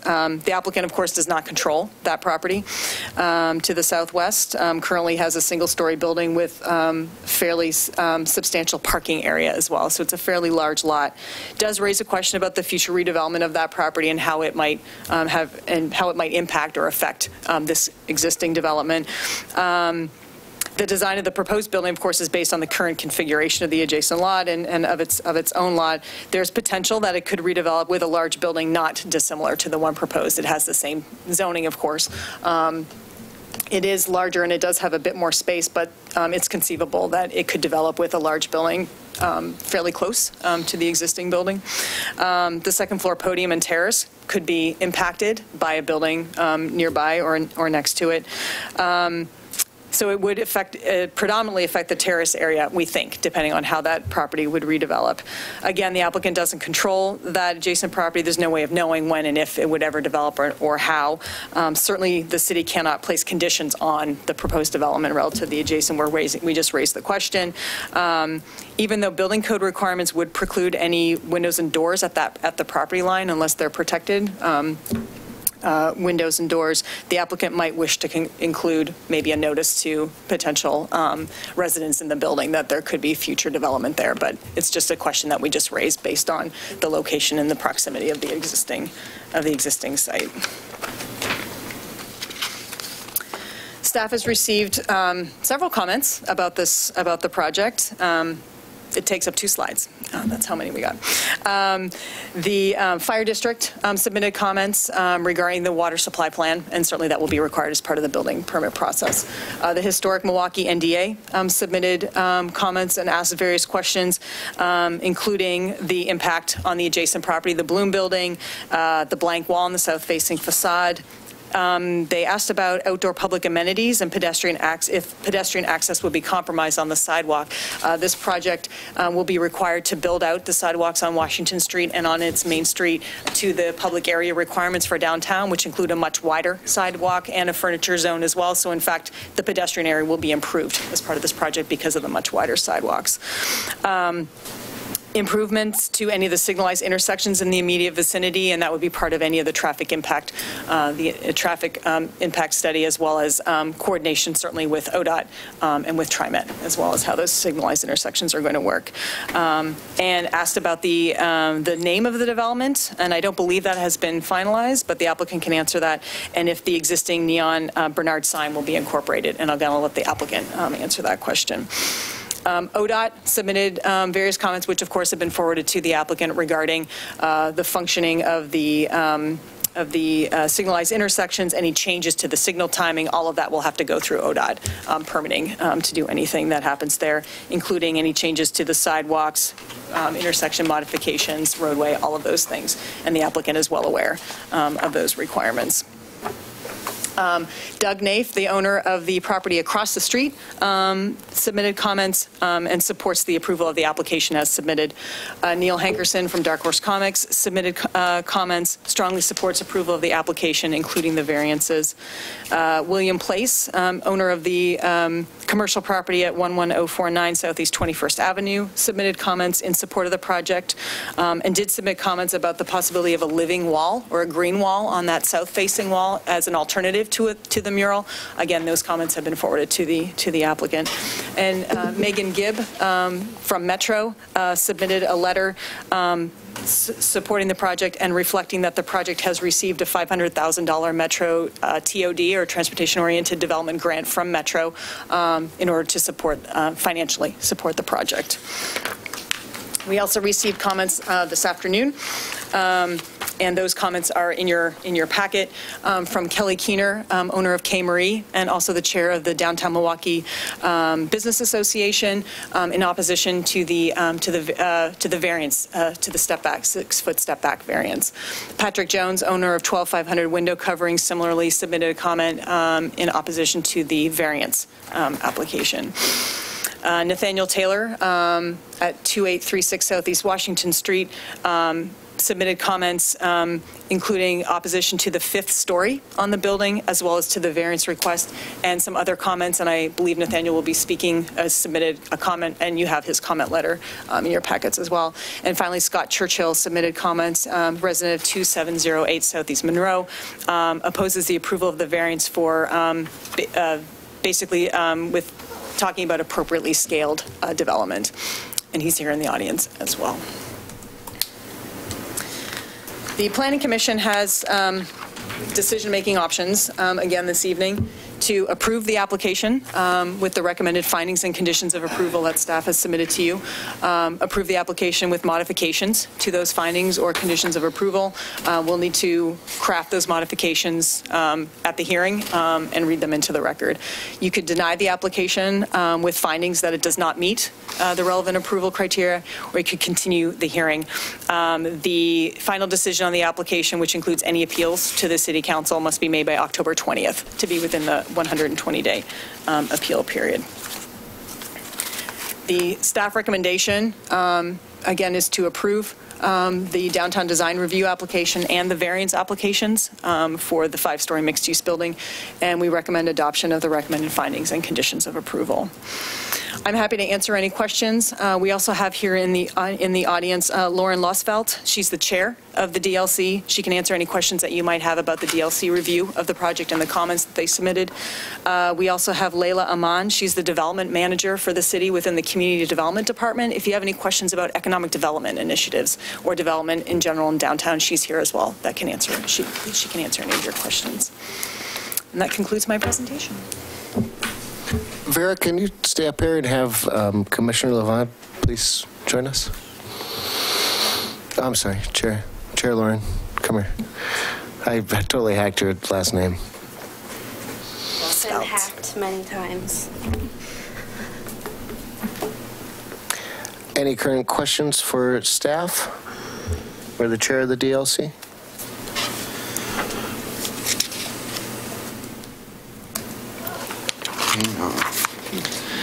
Regarding the public area requirements and the street trees, is this meeting at a minimum or exceeding those requirements? It meets the public area requirements. An additional tree was proposed on Washington Street. The engineering department will need to kind of finalize what exactly, where they will be, including the size of the tree wells. I know Matt from the DLC asked a question about that as well, and those still would need to be finalized as part of the final review, for the permit review. Okay, thank you. I want to hear the discussion about the 6-foot setback. If you could please go through and how the DLC decided that the 5th floor could just be a 4-foot setback, and do you think that the DLC, the way I'm understanding this, there is no 4-foot setback, but just kind of a false facade to give that on the 5th story currently, correct? There is not a step back as currently proposed, no. Right, there was a lot of discussion on this when the committee heard the presentation, and concern for the intent being able to reduce that bulk mass.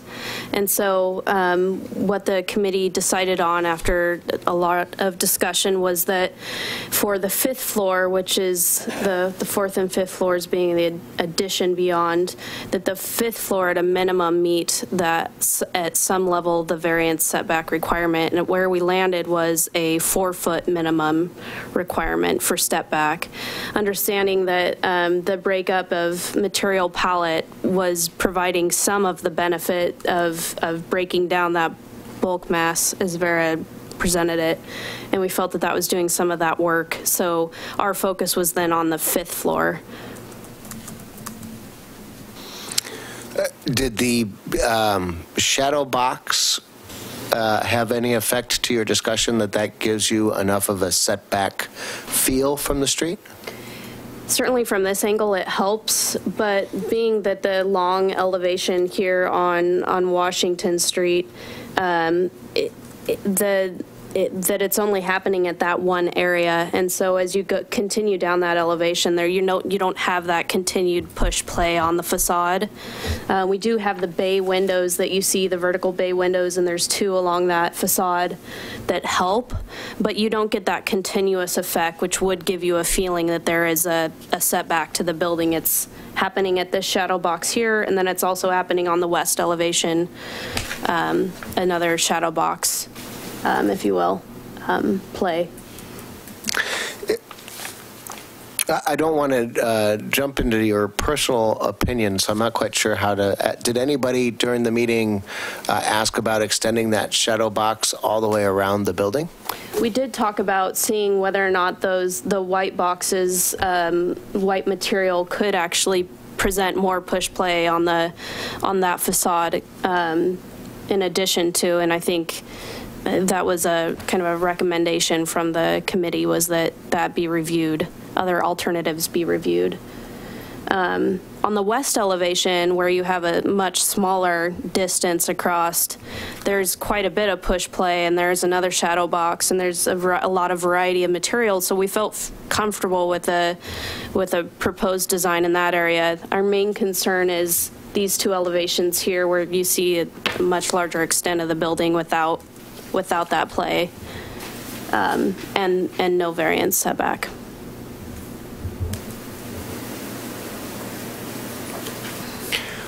Have you seen the revised plans with the mural on them? I have. Do you think that the DLC would find that more appropriate, or is that what you were? Yes, that's what we were aiming for, a multi-story application of murals, and we made comment to the high school mural, which is just across the way. Okay. So we're happy to see that. Any other questions for the city or for Lauren? Chair Lewisfeld, can you speak to what sort of consideration, if any, was given to the ground floor facade of the brick along Southeast Washington? Yes, so when we reviewed the plans and the drawings for that elevation in particular, there was concern that there was a strong, that there was, is there a better view? The lack of transparency, and Southeast Washington being a primary pedestrian pathway, thinking about a lot of members of the community commuting back and forth between the river and downtown, and that actually, in our discussion, was a primary facade. Okay. Conversely to what you might assume, the facade to the east. The applicant I don't have it in mind in particular, but that facade is shown in his presentation. Okay. Or towards the west. And so what we had proposed is to align with those requirements, the 40% requirement, or we discussed many options where the suggested art that was originally presented to the DLC, that you might distinguish that with a material that was transparent. So we talked about back painted glass. We talked about a storefront system that might have a spandrel, something that might be illuminated, but something to give a break in material was definitely kind of where our recommendations headed, and to solidify the amount of area dedicated to art. Mm-hmm. In that way. We also suggested that the overhead roll-up door for the garage be of a transparent material. I understand that there's a requirement for how quickly that door rolls up, and whether or not that can be achieved with a roll-up door that has transparency or is of some kind of metal gauge with perforations. So our request or recommendation was that some transparency be included into that design. Thank you.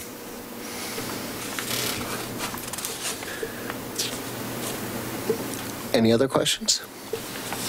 No, I don't think so. No? Okay. Thank you. Thank you. Thank you.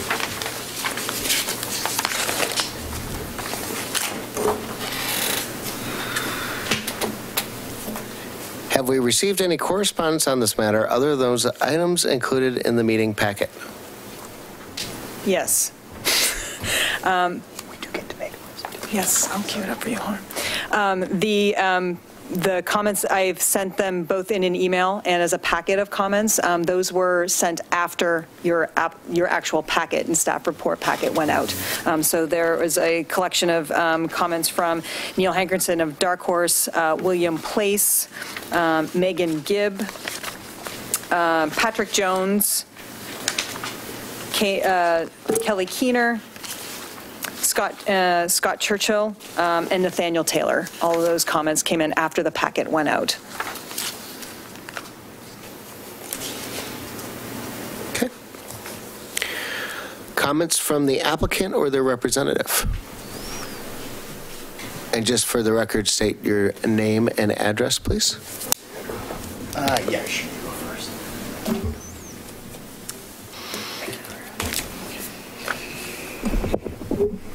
Good evening, I'm Tom Brennicky.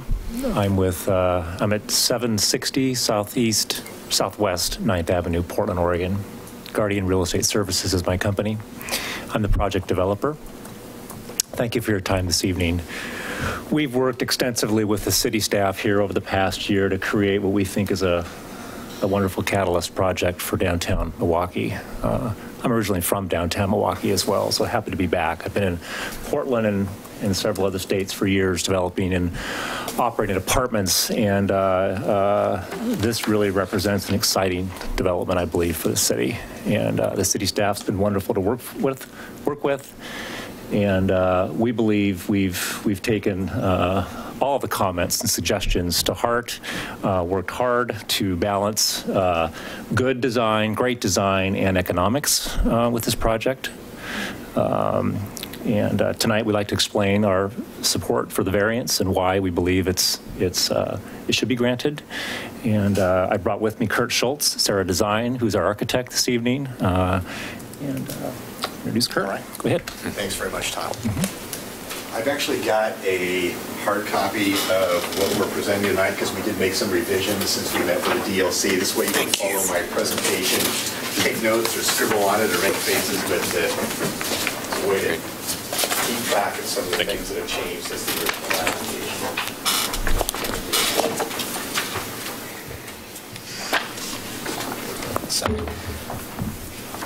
Well, thank you for your time tonight. Again, I'm Kurt Schultz with Sarah Architects, 338 Northwest 5th Avenue in Portland. We're really pleased to be sharing with you the proposal for the Milwaukee mixed-use development, a transit-oriented development at 2036 Southeast Washington Street for Guardian Real Estate Services. We elected to choose the Type 3 downtown design review option as a way to, as opposed to the prescriptive standards that doesn't require a Type 3 hearing. We really studied both options in a lot of detail, and we really felt that the Type 3 option, not only was there more opportunity for input into the project, but it would really give more flexibility to really what we think creates a really good project for Milwaukee. We know this is kind of a catalyst in one of the first projects, and we wanted to make it as good as we possibly could, as opposed to just following the checklist.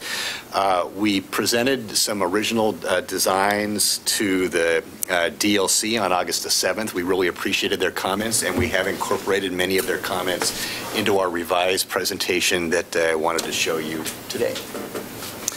So as Vera said, the project site is the old Bernard's Garage site, which is a 25,000 square foot L-shaped lot at the intersections of Main, Washington, and 21st in downtown Milwaukee.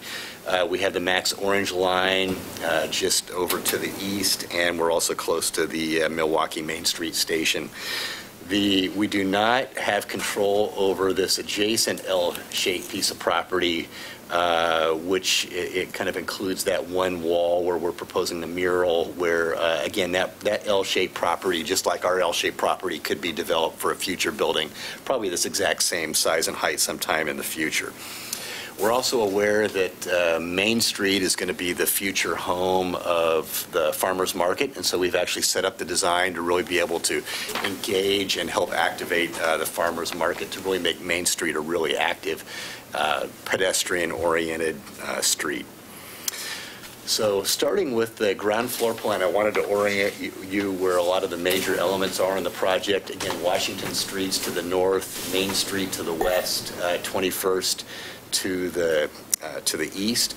We elected to make our main residential lobby and amenity spaces, which include the leasing office and a fitness room, mid-block on 21st Street to be as close to the transit, to be a transit-oriented development as possible. We have about 3,500 square feet of retail on facing 21st Avenue in the southeast and the northeast corners. And again, they may be food service. We're setting them up with grease shafts, so they could be a restaurant on that corner. Remains to be seen who the tenants will be, but we're really trying to create a really active building and active uses on all sides. Over on Main Street, where the future farmers market will be, we have another 3,500 square feet of retail. We don't know if this is going to be a single retailer or two retailers. Right now, we're assuming it might be two, but again, this is all glass, wrapping the corner, facing Main Street. We even have some glazed garage doors that can kind of open to really create that open market feel of the retail spaces spilling out toward the farmers market. Our parking is located mid-block on Washington Street to be as far away from the two intersections as possible. And to minimize the amount of square footage the building is taking up for parking, we've elected to use a car stacker shuffler system. So we have 78 parking spaces in triple stackers that are mechanized parking in order to make that footprint as absolutely small as we possibly can. We also have a very large bike storage and repair space on site. And let's see, what else was I going to say here? Oh, and at the DLC meeting, there was a request for more street trees. So our civil engineer has been working with Public Works, and they have been able to find one more location where we could add a street tree. We could not add any more street trees over in this side of Washington Street because of TriMet's need for a bus shelter, and there's also some city vaults that are located in this area that don't allow another street tree. So we put as many as we can, and we want to working with Public Works in order to accommodate the request of the DLC. Moving up through the building, beginning on level 2 is where our building becomes more of a thinner L-shaped building, and it steps back from the south, the adjacent Bloom building to the south, and the Bloom building over on the west side. This is where our apartments begin, and we have 110 apartments in this L shape over the upper 4 stories of the building. On level 2, where we're actually the ground floor extends all the way to the Bloom building, all the way to those property lines. So that creates a podium where we can create some outdoor roof terraces that not only serve the building, but also really take advantage of a lot of the views towards the Willamette River. We have an amenity space on level 2, like a club room that will spill out to some outdoor common areas with some fire pits, barbecue areas, some outdoor trellises. All of our storm water will be treated up on the second level podium. And we also have some patios for some of the units over on that second level. Again, really trying to orient and take advantage of those wonderful views out towards the river. We're actually exceeding the standards for public and private open space within the building and within the outdoor spaces here. And so we're exceeding the standards from the city of Milwaukee by several thousand square feet. On the upper levels, again, it's apartment levels, and we have about, again, in the 110 units, we have 2-bedroom units kind of anchoring some of the corners that are taking advantage of those views out to the river. We have a combination of one-bedroom units and studio units. We're trying to create a real mix of sizes and unit types within the building that will appeal to different generations, different types of renters, and to accommodate, again, those variety of tastes. So we can create a real community here in the building. So I want to talk about both the variance and the height. So first off, in terms of the height, the base height on this building in this zone is 3 stories and 45 feet. We earn an additional story and additional 12 feet by doing a residential project, which we're doing. And then by having a green building certification of either LEED or Green Globes, we earn another 12 feet and an additional story. So essentially through the bonuses, we have received bonuses that allow us to do a 5-story building and a height as tall as 69 feet tall. We're only proposing a 57-foot tall building, so we're proposing a building that's 12 foot less than the height that we've earned through the bonuses. So I just wanted to make sure that was clear. We're not asking for anything special in terms of height. We're actually far below the maximum height for the building. So really the question is, why the variance? So the variance requires a 6-foot setback on all street facades or all sides of the building that face street facades above the base height. So in this case, that would be the upper 2 stories of the building, not even the upper single story of the building. In our initial calculations, we saw that if we complied with that standard, that impacts about 5,000 square feet of rentable area that we would not be able to provide.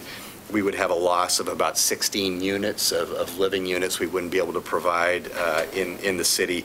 Plus, there's a significant cost in terms of doing that setback and the fact that the units no longer stack. Whenever you do a setback in the units and the plumbing stacks and don't stack, that creates lots of challenges. That's why we asked for the variance. So then the DLC came back and they actually said, okay, we would recommend that you still do a setback of 4 feet all along the east side and the north side, and you don't have to do a setback on the west side. So we decided we would study that in a lot more detail to see, okay, if we did comply with that standard, what would that do to the design? How would that affect the costs? And so on. So essentially what you're seeing side by side here is an analysis between what we're currently proposing, which is not having a setback on the 5th story, but we do have a cornice line on the 5th story, and then we have those shadow boxes that project 4 feet on 3 sides of the building to create that kind of sense that the building does have a setback. And currently our building is 57 feet tall. We've actually done this design on many, many buildings where we have done a setback. Typically, those are on more luxury apartment buildings where you can basically just raise the rents to help pay for that setback. So we know how to build it. We've built it many times before, but the challenge here is to keep the ceiling height the same for your units on level 4 and to actually accommodate the setback, because if you have a deck out here, we usually would do concrete pavers on pedestal pavers. The water needs to be able to flow somewhere. So we do a rain drain under those pedestal pavers. We have our drains that then the roof is set down lower so it can catch the water. We have our rain drains that pull back. Essentially, if we build this the way that it needs to build in order to slope, we would actually have to raise the building 2 foot 2 inches taller than it would be within our current design to accommodate this and keep the ceiling heights the same. So essentially, the building height would need to raise to 59 foot 8 from about 59 or 57 feet where it is now. But also, the thing that becomes a real challenge for the project is we actually had R&H Construction, our general contractor, price this. This is a $530,000 cost to the buildings. That's an additional cost of just construction costs to accommodate this detail that you're seeing here. But on top of that, we lose 2,000 square feet of rentable area, and we lose 6 units in the building. the increase in construction costs with the decrease in the amount of units and the amount of rentable area, it becomes a negative impact to the project of well over $1 million, and that is something that is not financeable and is not feasible. This project will not get built if we actually have to comply with this. And I wish I could say we could just raise the rents to pay for this, but that is not, the rents are, what they really need to be for Milwaukee. So, and again, you have to make what decision you need to make, but I'm just telling you the feasibility of the project is not feasible if we do this. So that's one of the reasons why we're asking for the variance and asking for that flexibility. We do plan, we did elect the Type 3 process to meet the Milwaukee downtown design guidelines, which I think are really great, and they're really well written. They talk, and Vera gave you a good overview. They talk about Milwaukee character, pedestrian emphasis, architectural guidelines, and lighting guidelines. So really looking through those guidelines, we carefully considered what our exterior building materials would be. We chose very high-quality building materials that are going to last over time. Our goal was to create a very warm Northwest style of architecture that acknowledges modern living but is still compatible with this unique sense of identity of downtown Milwaukee. We've elected to do a very warm brick, red brick at the base of the building to kind of reflect some of the other red brick buildings in downtown. We want to create very active openings along our pedestrian street fronts, including these glass roll-up doors that can just open out to Main Street and the retail spaces. And we elected to use cedar siding for one of our predominant exterior building materials. We're doing this on a number of buildings in Portland now, and if you treat it right, you detail it right, and not doing what this building does, we actually add overhangs to help protect it from the rain. You can, Guardian really does maintain their buildings, and we can detail it so that cedar will stay very warm and beautiful over time. As a natural material, we thought that actually would be kind of reflective of sort of the nature and the identity of Milwaukee and your horticultural history. So starting with our east elevation on Southeast 21st Avenue, we've created a tripartite design with a very strong and distinct base for our retail and ground floor presence with red brick and very wide, glassy, expansive storefront windows to activate the streets. On the middle portion of the building is a combination of fiber cement panels as well as cedar with cedar siding with oversized windows. We really wanted the building to be very light with the amount of glass that we're using, so we really pushed the extent of glazing in this building beyond what we normally do. We've also broken up and created breaks in the facade by bay windows that are clad in cedar siding on all sides. We have the shadow boxes that you see on some of the elevations where that siding actually projects another 4 feet. So there actually is a 4 feet setback past the shadow boxes where they occur in the building. And then level 5 is differentiated with the continuous cedar siding, a cornice band that creates a break between the fiber cement siding and the cedar above. And then finally, the strong overhang. A cornice is something that's strongly recommended in the downtown design guidelines. That cornice not only caps the building, but helps protect the cedar. On the west elevation of the building, this is the building facing Washington Street. What's interesting here, north elevation, sorry, yeah. There's about 5 feet of fall from 21st down to Main Street, so our retail storefronts on Main can get really tall. So they grow from about 15 foot tall of glass and 15 foot tall ceilings to about 19 foot tall down on Main Street. So those are going to be really generous, very glassy, very open retail storefronts. We have the same base, middle, and top configuration along with 2 bay windows and a shadow box that helps anchor the corner over the retail tenants. We have canopies over the retail on both corners of the building. And then in the suggestions from the DLC, some of the changes we've made is first we've actually added more glazing on the ground floor, more storefront glazing, so we're actually over the percentages that are required in the Milwaukee standards. We've changed the coiling garage door from solid panels to actually perforated panels, so there is a degree, there's translucency, there is a way to kind of see into the garage, and rather than having such an opaque barrier, it's something that is something you can see through. And then we will be working with the art community here in Milwaukee to actually help select some art. We don't know if that's going to end up being a mural or it could even be sculpture of some kind, but what we're proposing is the art that is on these elevations be something that's very rich and reflects the heritage of Milwaukee, but also reflects the kind of openings of the windows and the kind of arcaded brick that we have all the way along that facade. We've made our canopies more extensive on both corners, so they actually cover all the retail openings. We did not add canopies in the center of the building over the art or over the garage door. I think in our experience, and this is actually right next to my office, that canopies that don't have an active use, like a retail or offices behind it, tend to be kind of dead spaces, and they tend to be kind of a safety hazard. People tend to kind of hang out there.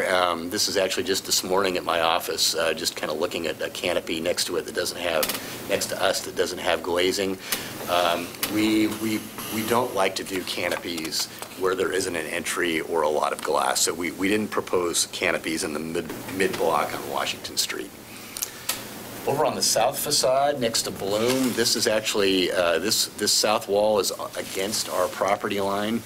This is the Bloom store, and this is the second floor terrace that we're showing you in the second floor plan. This whole wall is likely to get covered up with a new development that could be built adjacent to our building.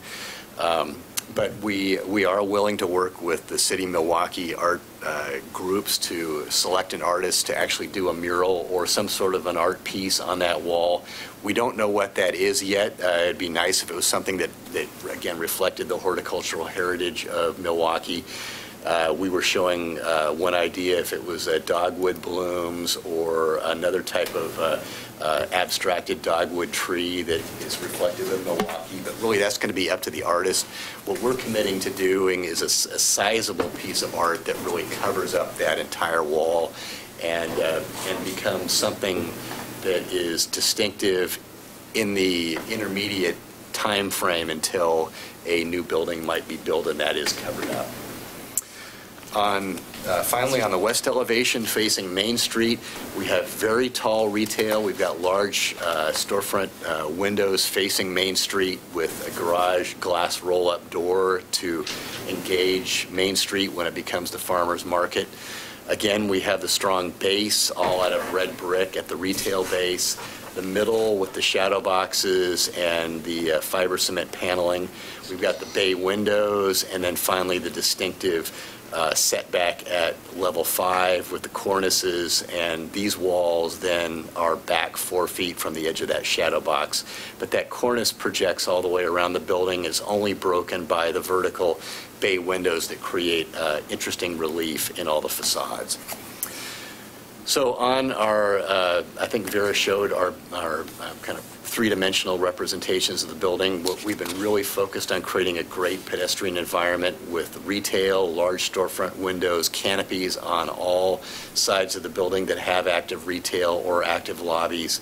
This base, middle, and top dynamic with the extensive overhang, the shadow boxes that create that 4-foot break where they occur. The shadow boxes were also meant to really create a dynamic corner, which is also part of the downtown Milwaukee design standards. This is an aerial view looking at the Bloom building, and even on the facades that are not on street edges, we're not changing how we're detailing the building. We're doing just as much rich detailing on the facades that are way back from the street elevations. We really want to have high quality materials with a lot of continuity around all sides of the building. This is the view on 21st, again, retail anchoring each corner, and then the active opening sides where the main building lobby is. The warmth of the cedar creating a very warm northwest style of architecture that we think will really be an icon in Milwaukee. And finally concluding with the view on Main Street with our retail and the kind of narrower elevation. So we really do appreciate the comments we got from the DLC, and we've incorporated the comments. Really the only one that is kind of a challenge for us for even the project moving forward is that setbacks on the top floor. We've tried to do other things architecturally and three-dimensionally to kind of create that sense of enclosure. We really don't want to grow the building by 2 feet in height.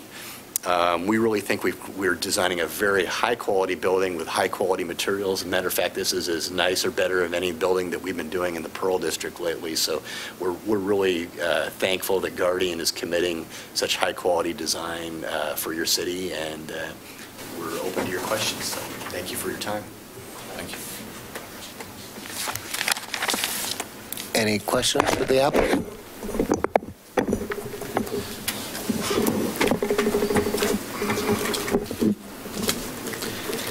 Well, I have actually 2 questions. First of all, thanks to both of you for your great in-depth presentation, for listening to the DLC recommendations and providing some, I think, well thought out design alternatives. My first question, the easier of the 2, is regarding the Green Globes process. Can you possibly speak to similar scale experience that you've had with this? Are you working with an internal consultant and an external consultant? Yeah. So when we began working on this project, the Milwaukee zoning code gives you 2 choices. You can do a LEED certification or you can do Green Globes. We've done a lot of LEED for homes over the last couple of years. We have not done a Green Globes yet. Frankly, we actually jumped at the chance to actually learn different certification process because we really believe in sustainability at Sarah, and we want to know what all the avenues are. And we actually thought it was exciting to actually learn a new certification. So we're in the middle of that process now. Green Globes is very different from LEED. It's a 1,000-point scoring system. They do look at the very similar categories to LEED in terms of materials, healthy environments, energy usage, and so on. They just track their points in a very different way. And they actually have their own in-house through the Green Building Initiative. They actually do their certification process with you. I would say that we're probably a third of the way through the Green Globes process right now with them. They score things on a maximum of 5 globes, minimum of 1 globe. 5 globes is just like a LEED Platinum or a living building is very hard to achieve. It really requires a lot of, I would call it energy production on your building through renewables, which can be very expensive for a housing project. But we've been kind of comparing it through our sustainability group in the office. I would say based on our past experience, if we were doing LEED, we would either be high silver or cusping to gold based on what we're doing on this building. Right now, that's how that's equating to Green Globes is I would call it either a high 2 globes or a low 3. So we're sort of in that same zone. Again, they don't track things quite in the same way, but we're really kind of enjoying the learning experience of how a different certification process works. I would say the jury's out of which one I think is better yet. I can tell you that in probably about a year after we get through construction, or a year and a half, but so far, so good. Great. Yeah, this is a pretty pivotal part, not only for the FAR bonus, but for the commitments to the city. So we appreciate that. Do you, I don't know how to phrase the question, but do you feel that having a contractor on board this early in the kind of SDDD process will eliminate any foreseeable potential for value engineering out of this list?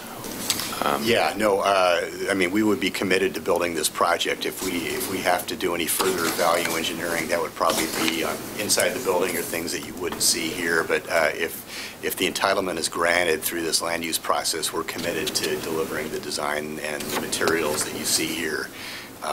And that's part of the reason why R&H has been on board actually since nearly day one to help us evaluate building systems and costs. And we've essentially made all the decisions on the building with hand in hand with them and their input, and they're here today as well if you have any questions. Great, thank you. My second question is generally related to the facade along the Southeast Washington Street frontage, and I don't entirely know where my jurisdiction ends here as far as a design reviewer, and I know that the DLC has put in a good amount of work to ensuring that the downtown design guidelines and standards are met, but this for me is kind of the one hang-up, that this facade feels like it is effectually the service entrance in the back side of the building, and that functionally from a city perspective is providing the continuity to the remainder of downtown. And you spoke extensively about connections to the Max Orange Line and the food carts and Adams Street, and there's future development happening at Coho Point and all of these things on that south side. But to me, I'm just not 100% convinced that enough effort has been made to address the pedestrian scale along Southeast Washington. I see the updated elevations, and I appreciate the art installations, and I think that those are a good intent. But I'm wondering what can be done between those two retail spaces to get rid of that, I guess, pedestrian void there. And I appreciate what you're saying about not wanting to put canopies over blank walls. I agree with what you're saying there, but to some of the DLC's points about putting in spandrel or putting in, signage, I don't know exactly what our requirements are, but there are a number of small-scale established businesses across the street there that will be impacted by the pedestrian scale here. And I think that is impacted first and foremost by that long expanse of brick on Washington, but also the demonstrated inability to provide a setback on the upper floors. Yeah, I would say on part of the challenge on this site is we have three elevations. We don't actually have a frontage or any kind of a back door on what could even be a service street. All buildings need to have a service side. You can't have a building that is all sides of completely active spaces. We don't have access to, because of the property that is between us, we don't have, like, say, access to Adams, the Adams right away to the south. And really, in working with the city, there was no way we could have vehicular access on Main or 21st. I mean, those were going to be active retail streets. And really, that dictated where our vehicular access was going to be. The other thing that we're dictated is what the minimum parking standards are with the city of Milwaukee as well. And we're maybe a stall or two over the minimum, but we're pretty much close to the minimum with bonuses, just because, and that's something that we didn't feel like we should ask for variance from, is to drop that any lower. So that's what dictated the mechanical parking, which is extremely expensive to hit that many cars with mechanical parking. We then work with some of the services, PGE, the electrical engineers, the water engineers, and really these two rooms needed to be actually at a property line, both the electrical room and the water room. They could not be buried further back into the building. There's reasons that the electrical room has to be on a property line because of the feeders that come from the electric conduit out of the street coming into the building are very high voltage. That room couldn't have windows. The water meter room couldn't have windows as well. So we could, we could do display cases or we could do art, and we thought art was a better choice.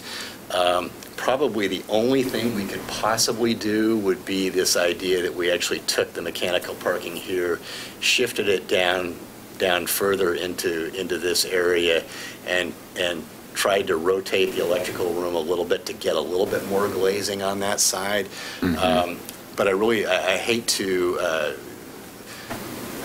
impact the bike room that much, because I really think a lot of the commuters and a lot of the people coming to this building are going to be coming by bike, and we'd probably lose half our bike parking if we did that. Hopefully so really, that's how we elected to go to the art on the ground floor. And we actually did increase. We increased windows here, and down the rest of the facades to get that percentage up, so it actually exceeds the standards now. For the electrical and water rooms, do you anticipate having exposed metering and risers and cleanouts and all of those things along the street front there? No, they're all going to be inside the room. Okay. Yeah. No, nothing for the electrical room. Probably the only thing we would have on the exterior, on the sidewalk, on the right-of-way would be a gas meter. Okay. And that's all we would have. Okay. Thanks.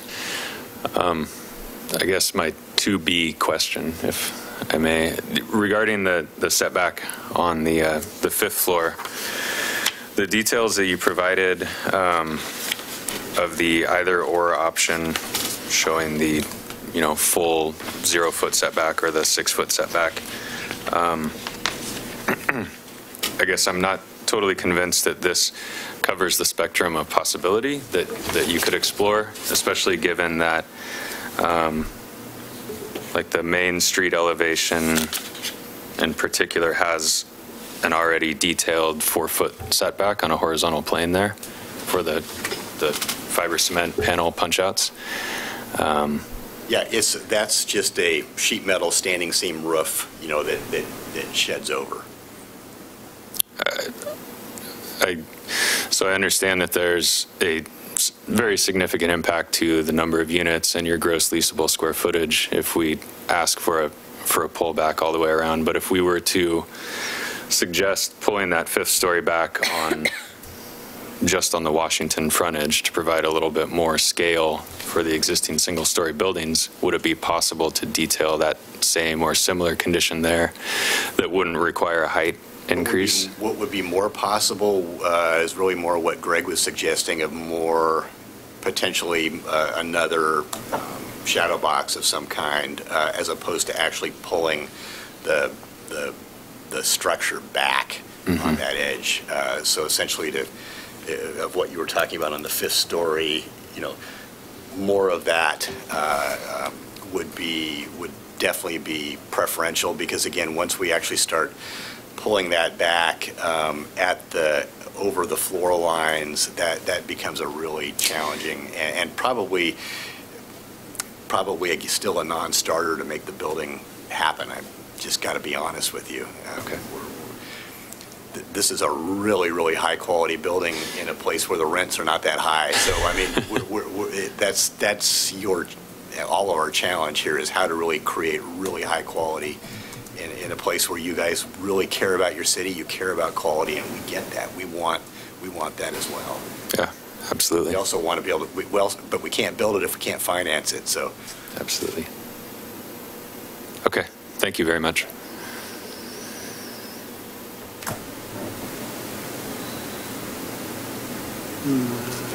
Think any other questions?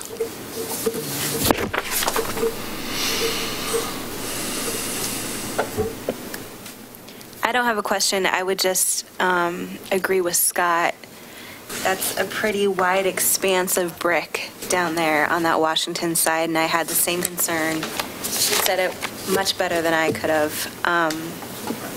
But I do have concern that, and there's no elevation for Washington, no 3D elevation for Washington other than the view from the northeast, where you can kind of get an idea of how that would be for a pedestrian walking down Washington.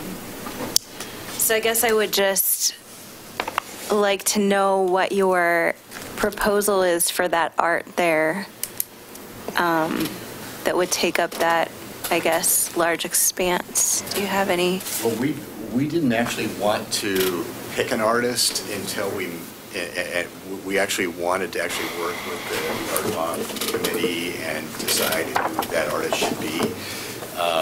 We were not seeing something that was like a painting. I think what we're probably seeing is sort of a niche in the brick that maybe it could be metal sculpture, maybe it could be glass that has, you know, some patterning to it that reflects nature.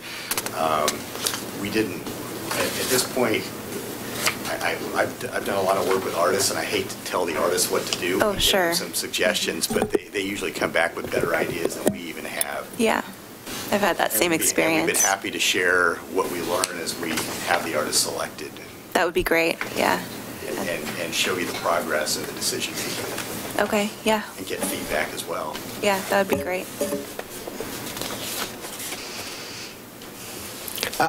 I want to just make sure of one thing that Commissioner Jones brought up. From the way that I understand it is that you would be much less opposed to building more shadow boxes to give that less feeling of a look than you would be giving up 4 or 6 feet on that fifth story. That's correct. Okay.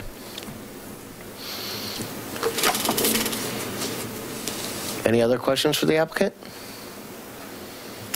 Okay. No. Thank you guys very much. Thanks. Thank you. I chewed on it. I chewed on it. All right, so for public testimony, just to let everybody know that they have to go in a specific order, so nobody was getting picked on to go first, second, or third. I also want to, even though that we only have 3 yellow comment cards, and if somebody, this is the time if you want to fill something out and hand it on in, please do. We're going to hopefully get out of here by 10 or 10:15. So I'm going to limit the public testimony to 3 minutes. Commissioner Jones is going to be running the clock. This thing goes, I don't know, green, yellow, red, and you're done. But there's plenty of warning. I think it's a minute, it starts flashing, and then 30 seconds it flashes a different color or something. So. So we have people that are going to speak in support of the application, and that would be County Chair Bernard.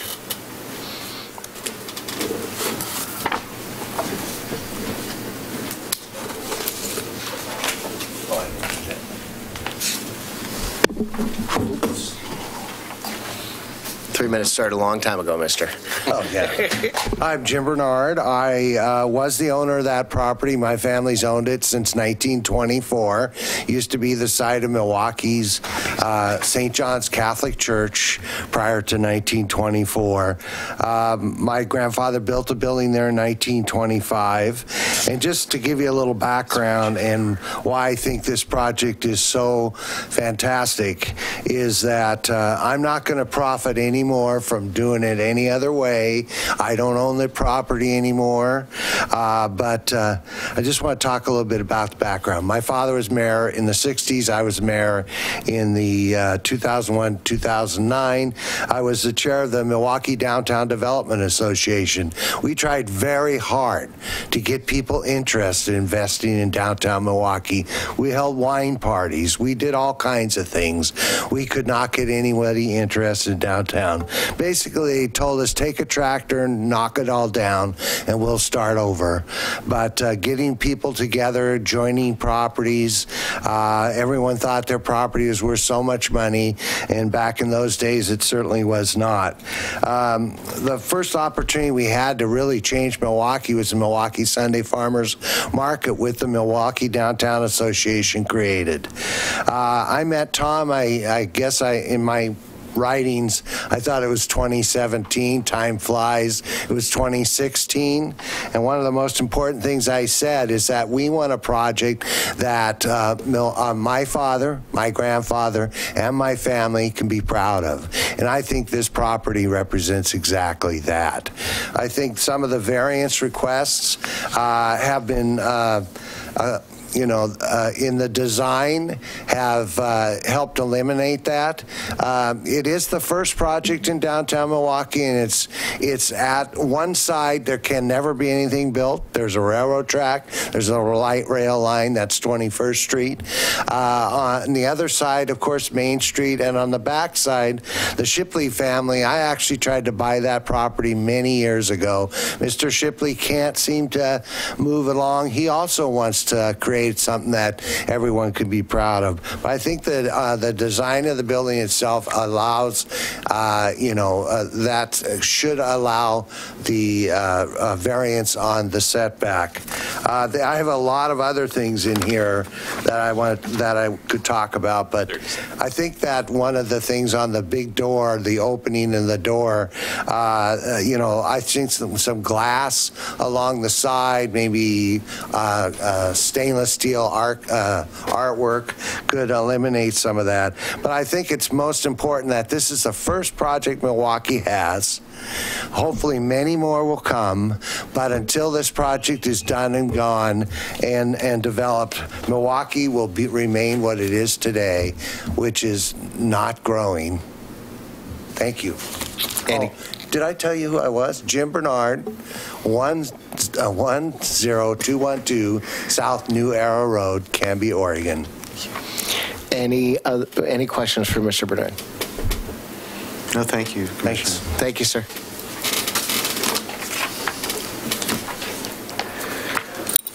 And then we have two that are in opposition of, and the first up is Nathaniel Taylor.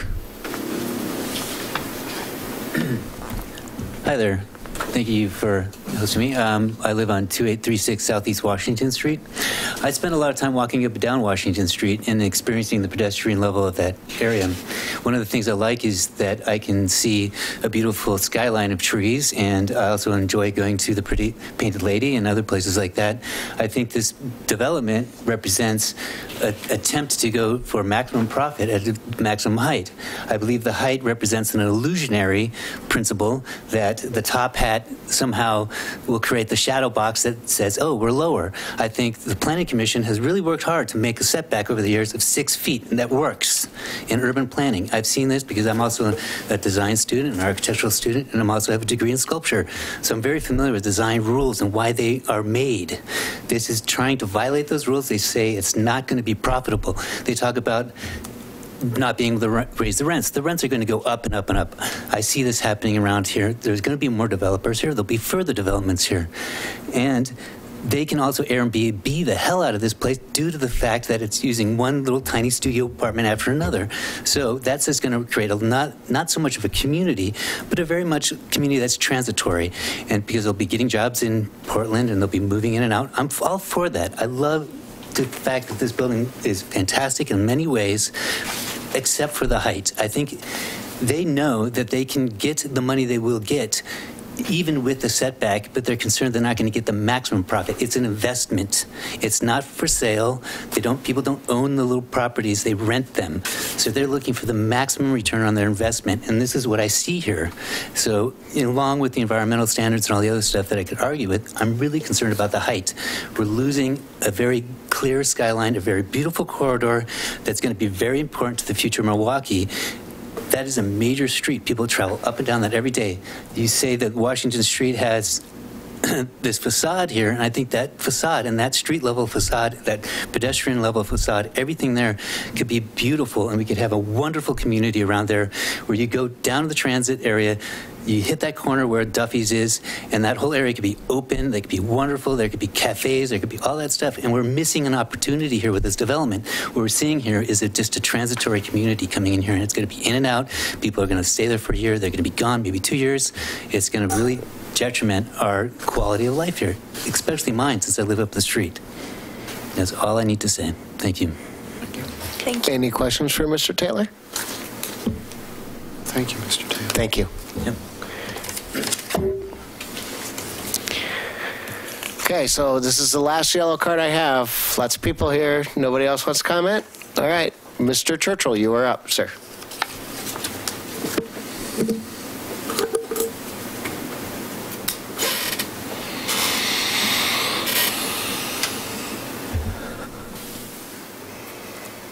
Good evening, Planning Commissioners, Chair Hemmer, Planning staff. My name is Scott Churchill. I'm a 13-year resident of Milwaukee, 2708 Southeast Monroe Street. I'm a former Planning Commissioner, former City Councilor, and a licensed architect. I am here as a resident of Milwaukee in the historic neighborhood NDA. I'm here tonight to address downtown high-quality housing development that follows the requirements of the code. I spent a great deal of time as a planning commissioner and as a city councilor to make sure that proper bulk and mass and pedestrian scale experience in regards to building development downtown, especially in the downtown zone. This application, unfortunately, due to its requested bonus floor variances, falls short of the intent of the code. On Planning Commission and City Council, we worked very hard to define how building height bonuses should be allowed.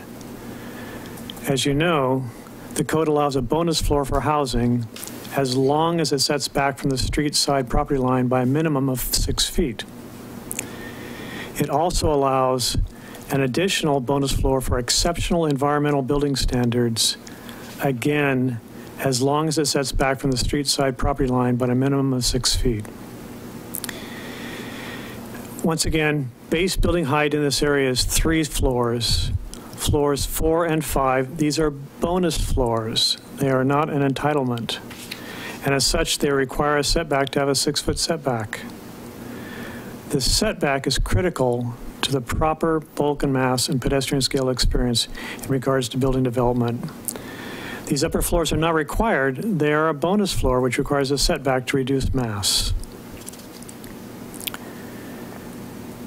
Tonight, I'm requesting you to maintain the required 6-foot setback and on the 4th and 5th floors as required by the planning code. Removal or reduction of this setback leads to a very poor pedestrian experience and is out of proportion to the current and future context of buildings in Milwaukee. The shadow box feature is a poor substitute to a true building setback and is in fact actually a protrusion. I also wish to comment on the enforcement of exceptional environmental building standards. Our intent on Planning Commission and City Council was to achieve a LEED Gold certification without excessively endorsing LEED certification. I think we've heard earlier that this project is not financially feasible if the required setbacks are enforced, but that has not been my experience. You can find many housing developments with upper floors that step back in Portland. So in my conclusion, I'd just say I support the appropriate scale housing development in Milwaukee. The building feature has some features that comply, but it falls short in many other areas. And that 6-foot setback for the 4th and 5th floors, as approved by Planning Commission and City Council, are very important to retain the reduced bulk and mass and enhance the pedestrian experience. Thank you for your consideration. I'm glad to answer any questions you might have. Anybody have any questions for Mr. Churchill? No, thanks. Thank you all. Thank you, sir. Thank you. Good job, Commissioner Jones, on the clock. Does any member of the Planning Commission have any questions regarding the testimony to this point? Does the applicant have any rebuttal or any additional comments in the response to the public testimony? No? All right, if not, I will close the public portion of the hearing. The public portion on file number DR2017-001 and VR2017-007 is now closed. Is the commission ready for discussion? Yes. Yes. Yes.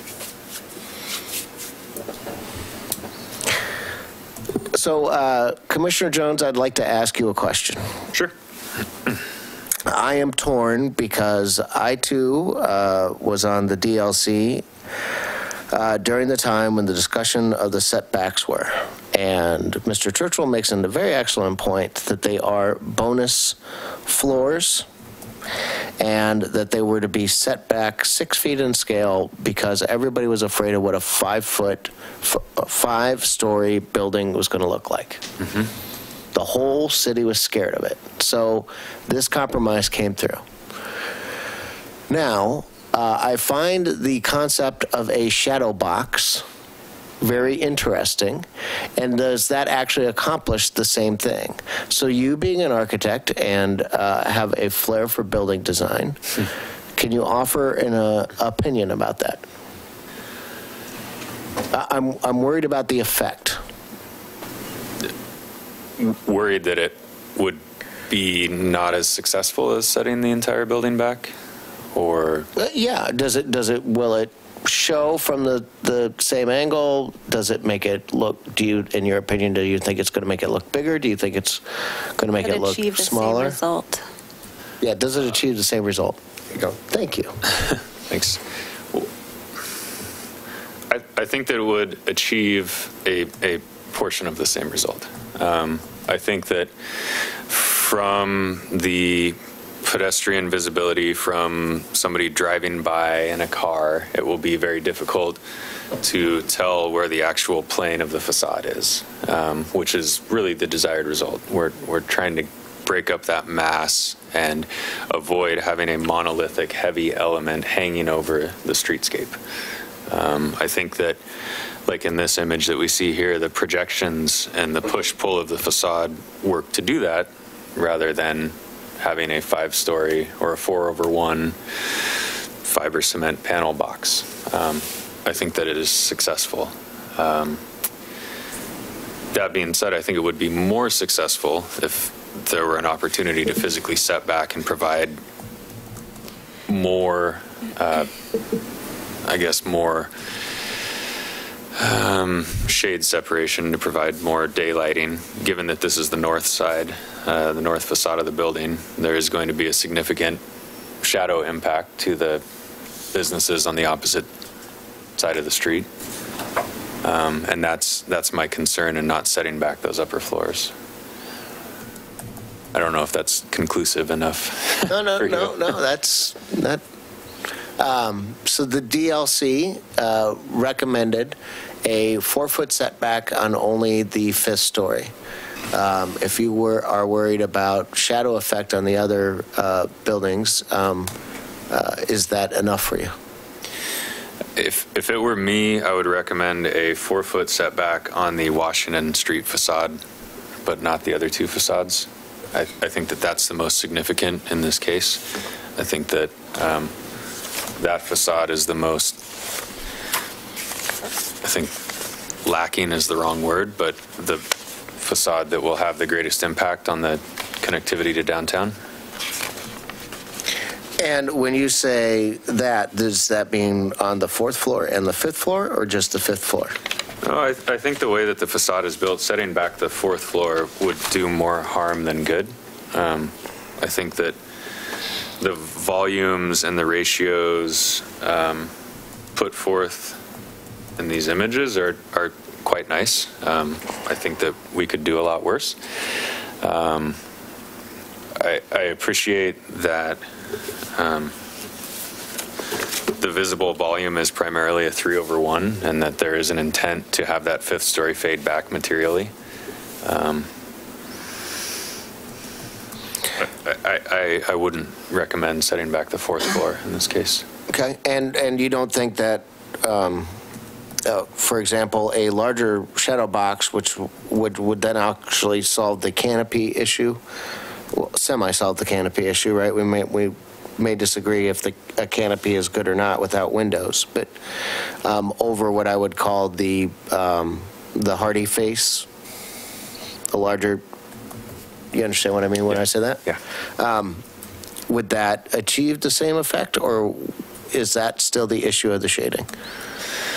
I think it would be certainly a step in the right direction to achieving the same effect, which would be twofold in providing visual interest when looking at the perspective of that building from either further east or further west on Washington Street. So how you perceive that building as you approach it, providing a shadow box would provide more visual interest.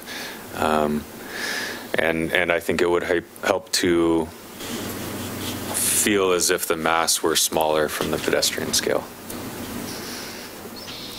Are we not, is there a particular, I understand, I mean, because I see it on the 21st side, for sure that, you have that big shadow box there. And on Main, you do. I'm sorry, at least on Main, you do. Are we not? See it right here. Is your... So there's a shadow box here, and then the rest is kind of just... Gotta say it into the mic. Wow.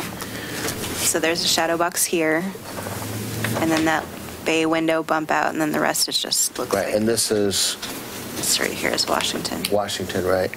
And so, are we not worried about a facade look on what I call the parking lot side? I don't know the better way to say it. On the south facade, yeah, where the big art wall. Well, yeah. Are you worried? Would you be worried about a shadow line on that? Because you said, "Oh, I'm only worried about the Washington side." Are you worried about the 5th floor on the park? What I'm going to call the parking lot side? Because I'm directionally challenged, I can't tell you east, west, north, south. Well, towards the post office. To the post office, I don't think we have any opportunity for enforcement there because it's not adjacent to a property line. Okay. This facade is set back significantly from the property line already to provide that outdoor area. Okay.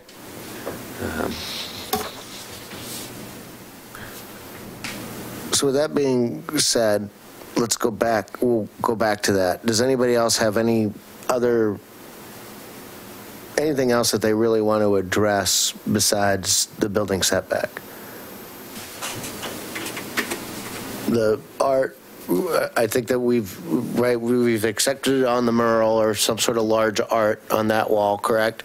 And it sounds like that on the Washington. Do we want to talk about the utilitarianism of the Washington side? Commissioner Jones brought up a very excellent point, which I didn't even think of. Oh, what utilities are going to be sticking outside the building, right? And which we don't see here, is and a coiling garage door. I think that they have changed from what they have testified to is that it's going to be something a little bit more open or something a little bit more airy, visible or transparent. Right. Does the art help break up that brick? Right. Those are the questions that were pretty much brought forth to us. Mm-hmm. Do we want to? Does anybody want to bring up the? I don't want to keep calling it utilitarianism, but. Well, I would hate to be prescriptive about the art, other than just I would like to see something reflective. Okay.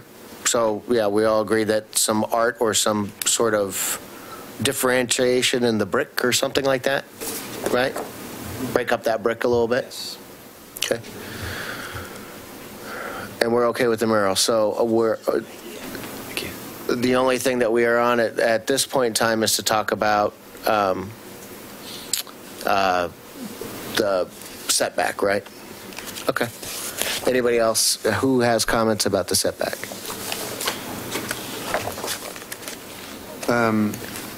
Just a reminder of, or if we can know what the furnishing zone dimensions are, if given that the variance would be granted in the build out, then what happens? What's the furnishing zone? How wide is it?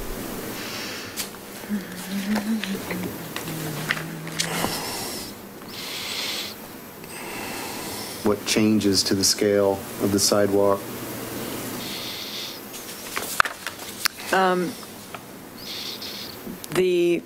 The sidewalk width on Washington Street is 12 feet wide total, and on Main Street it's 16 feet wide. Okay. I'm just going I'm going through the conditions that the engineering department put together. I don't know how wide the furnishing zone is within that. The pedestrian zone is supposed to be minimum 5 feet, right, for passage. So the remaining of that would be just trying for to any of the approximate amenities. what the scale change is, or what happens after it's built. I think it's probably a good idea to share whatever photograph you guys are. Oh, I'm sorry. The architect came and drew a shadow box on the Washington Street side for an idea. Well, that's that's new evidence, so you'd want to open the hearing back up to take that in. Yeah, I only suggested it if they wanted to make a condition. No. If you're going to touch out the turn, I mean. Yeah. So, okay. Do I need to reopen up the hearing? Well, I think the best thing to do would be to reopen the hearing and indicate what that is that you've received into evidence. Okay. Describe it. I am going to reopen hearing concerning DR 2017-001/VR2017-007 to add into evidence of the architect having drawn the shadow box on Washington Street to reflect what we were discussing in deliberation. And then I think the question would be whether anybody... would anybody like to come and give public comment towards it? About that exhibit. Yeah, I think this... Sir, you need to come to the microphone, state your name and address again, please. 2836 Southeast Washington. Again, I think this shadow box is illusionary. It's massive. It stands out over the thing like a looming specter over our streets. I think the setback provides much different thing. It opens up the view down Washington Street like a canyon that we can look down at the view that we see, that we all take for granted. When the sun sets, it goes right up Washington Street. It's a lovely thing.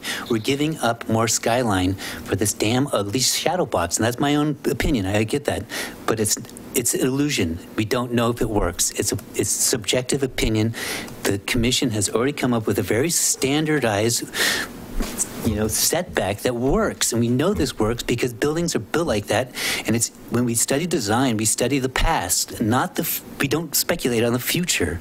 So here we are looking at this problem. We're speculating on the future. I say we go with what works in the past. Any questions? Sorry.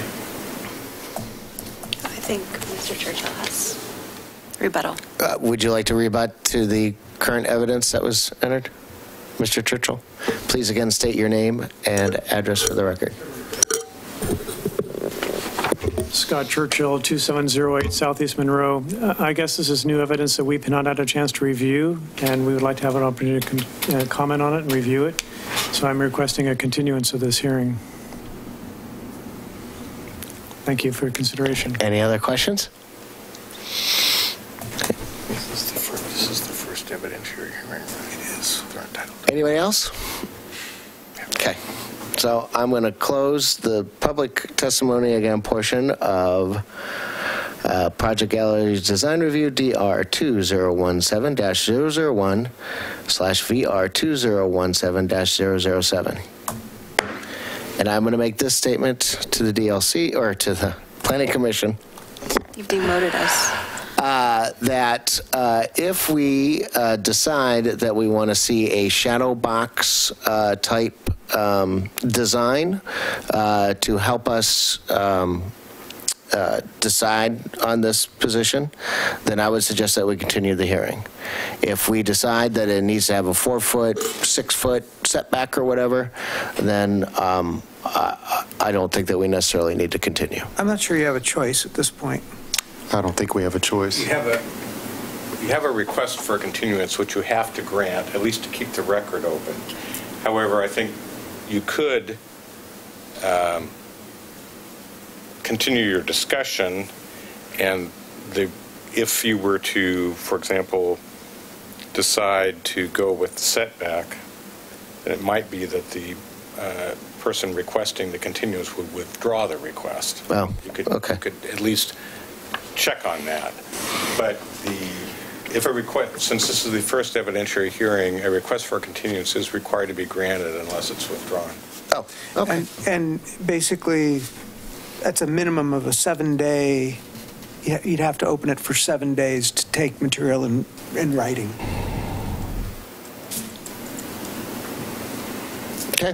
You don't have to continue it for another hearing. You could do it for just material in writing, and then you can do it either way. And yeah. And then how does the decision get made? We'd still have to... Next meeting. The way it works is you continue it for 7 days, and if new evidence comes in during that 7-day period, then there's also an opportunity for a second continuance to respond to that new evidence that's come in. Okay.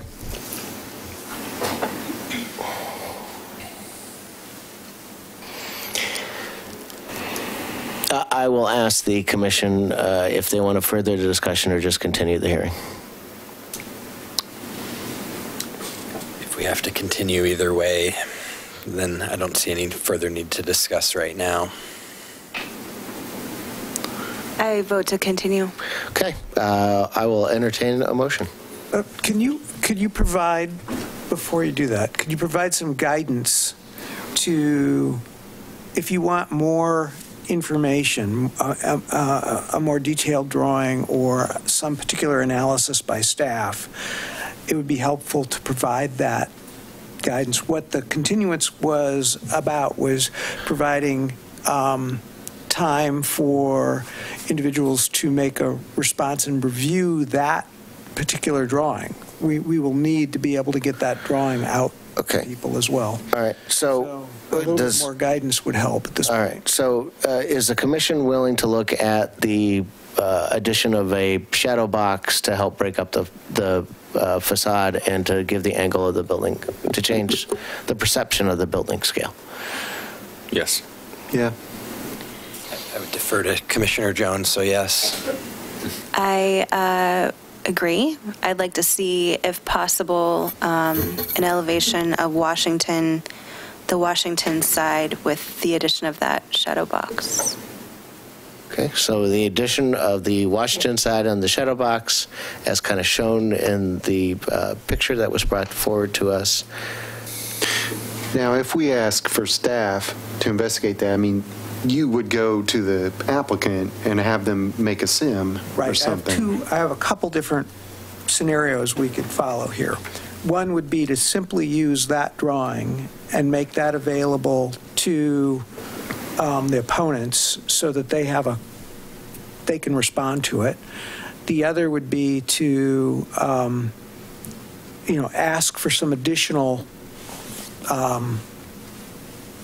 some other drawings that then we would make available to folks to respond to before the next hearing. So I'm not sure where you'd want to go. I like a more detailed drawing.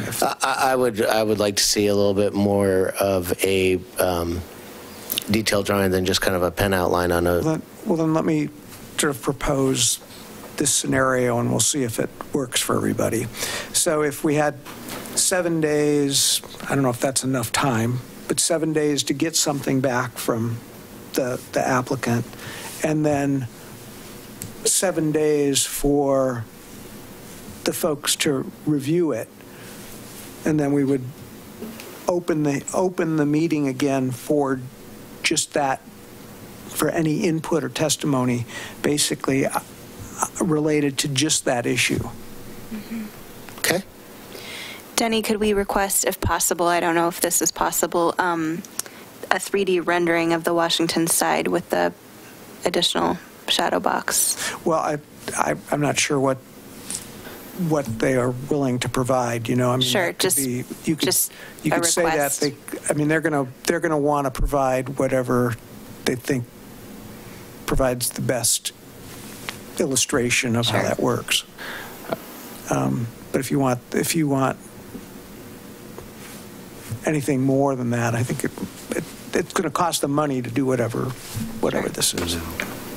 I would suggest, if I can, that what would be really helpful for us to see is not necessarily a full presentation rendering, but this page C01, the view from northeast that shows that Washington facade. If we can see whatever design measures you want to take, just in the model compared to the scale of the buildings on the other side of Washington. Mm-hmm. Yeah. So laying this out again, we would be continuing to September 12th, and we would have 1 week for these guys to get a new drawing to us. We would send that out to the participants. They would have 1 week to get any written material back to us, comments. And that would be the extent of the testimony. We wouldn't necessarily reopen the hearing for oral testimony at the next meeting. Okay. Correct. The idea would be that the Planning Commission would deliberate on the record that you have before you after that 2-week continuance for written submittals. Okay. That work? That works for me. Okay. Works for me. Yes. Give me a motion.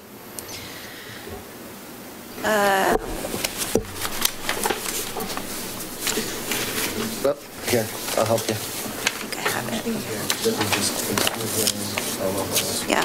Only on written content of that.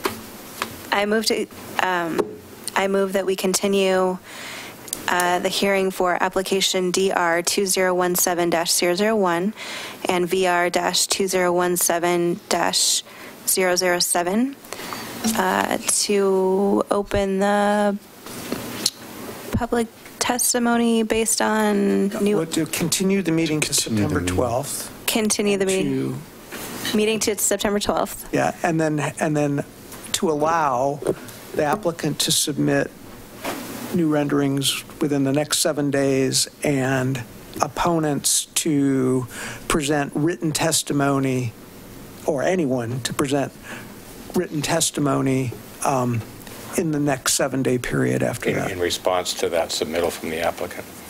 Okay, so to allow the applicant to submit new renderings and to allow the public to submit testimony in response to the new evidence that was presented at this hearing.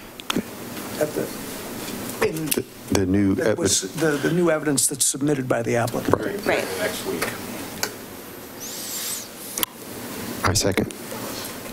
All right, so moved by Chair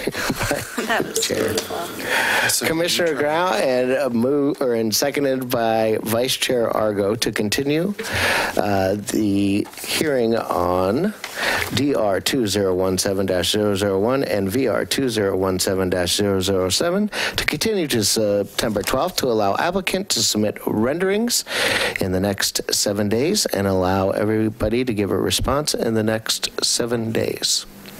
After 7 days. With one more caveat, and that's that the meeting occur in Croatia, because that's where Vera will be.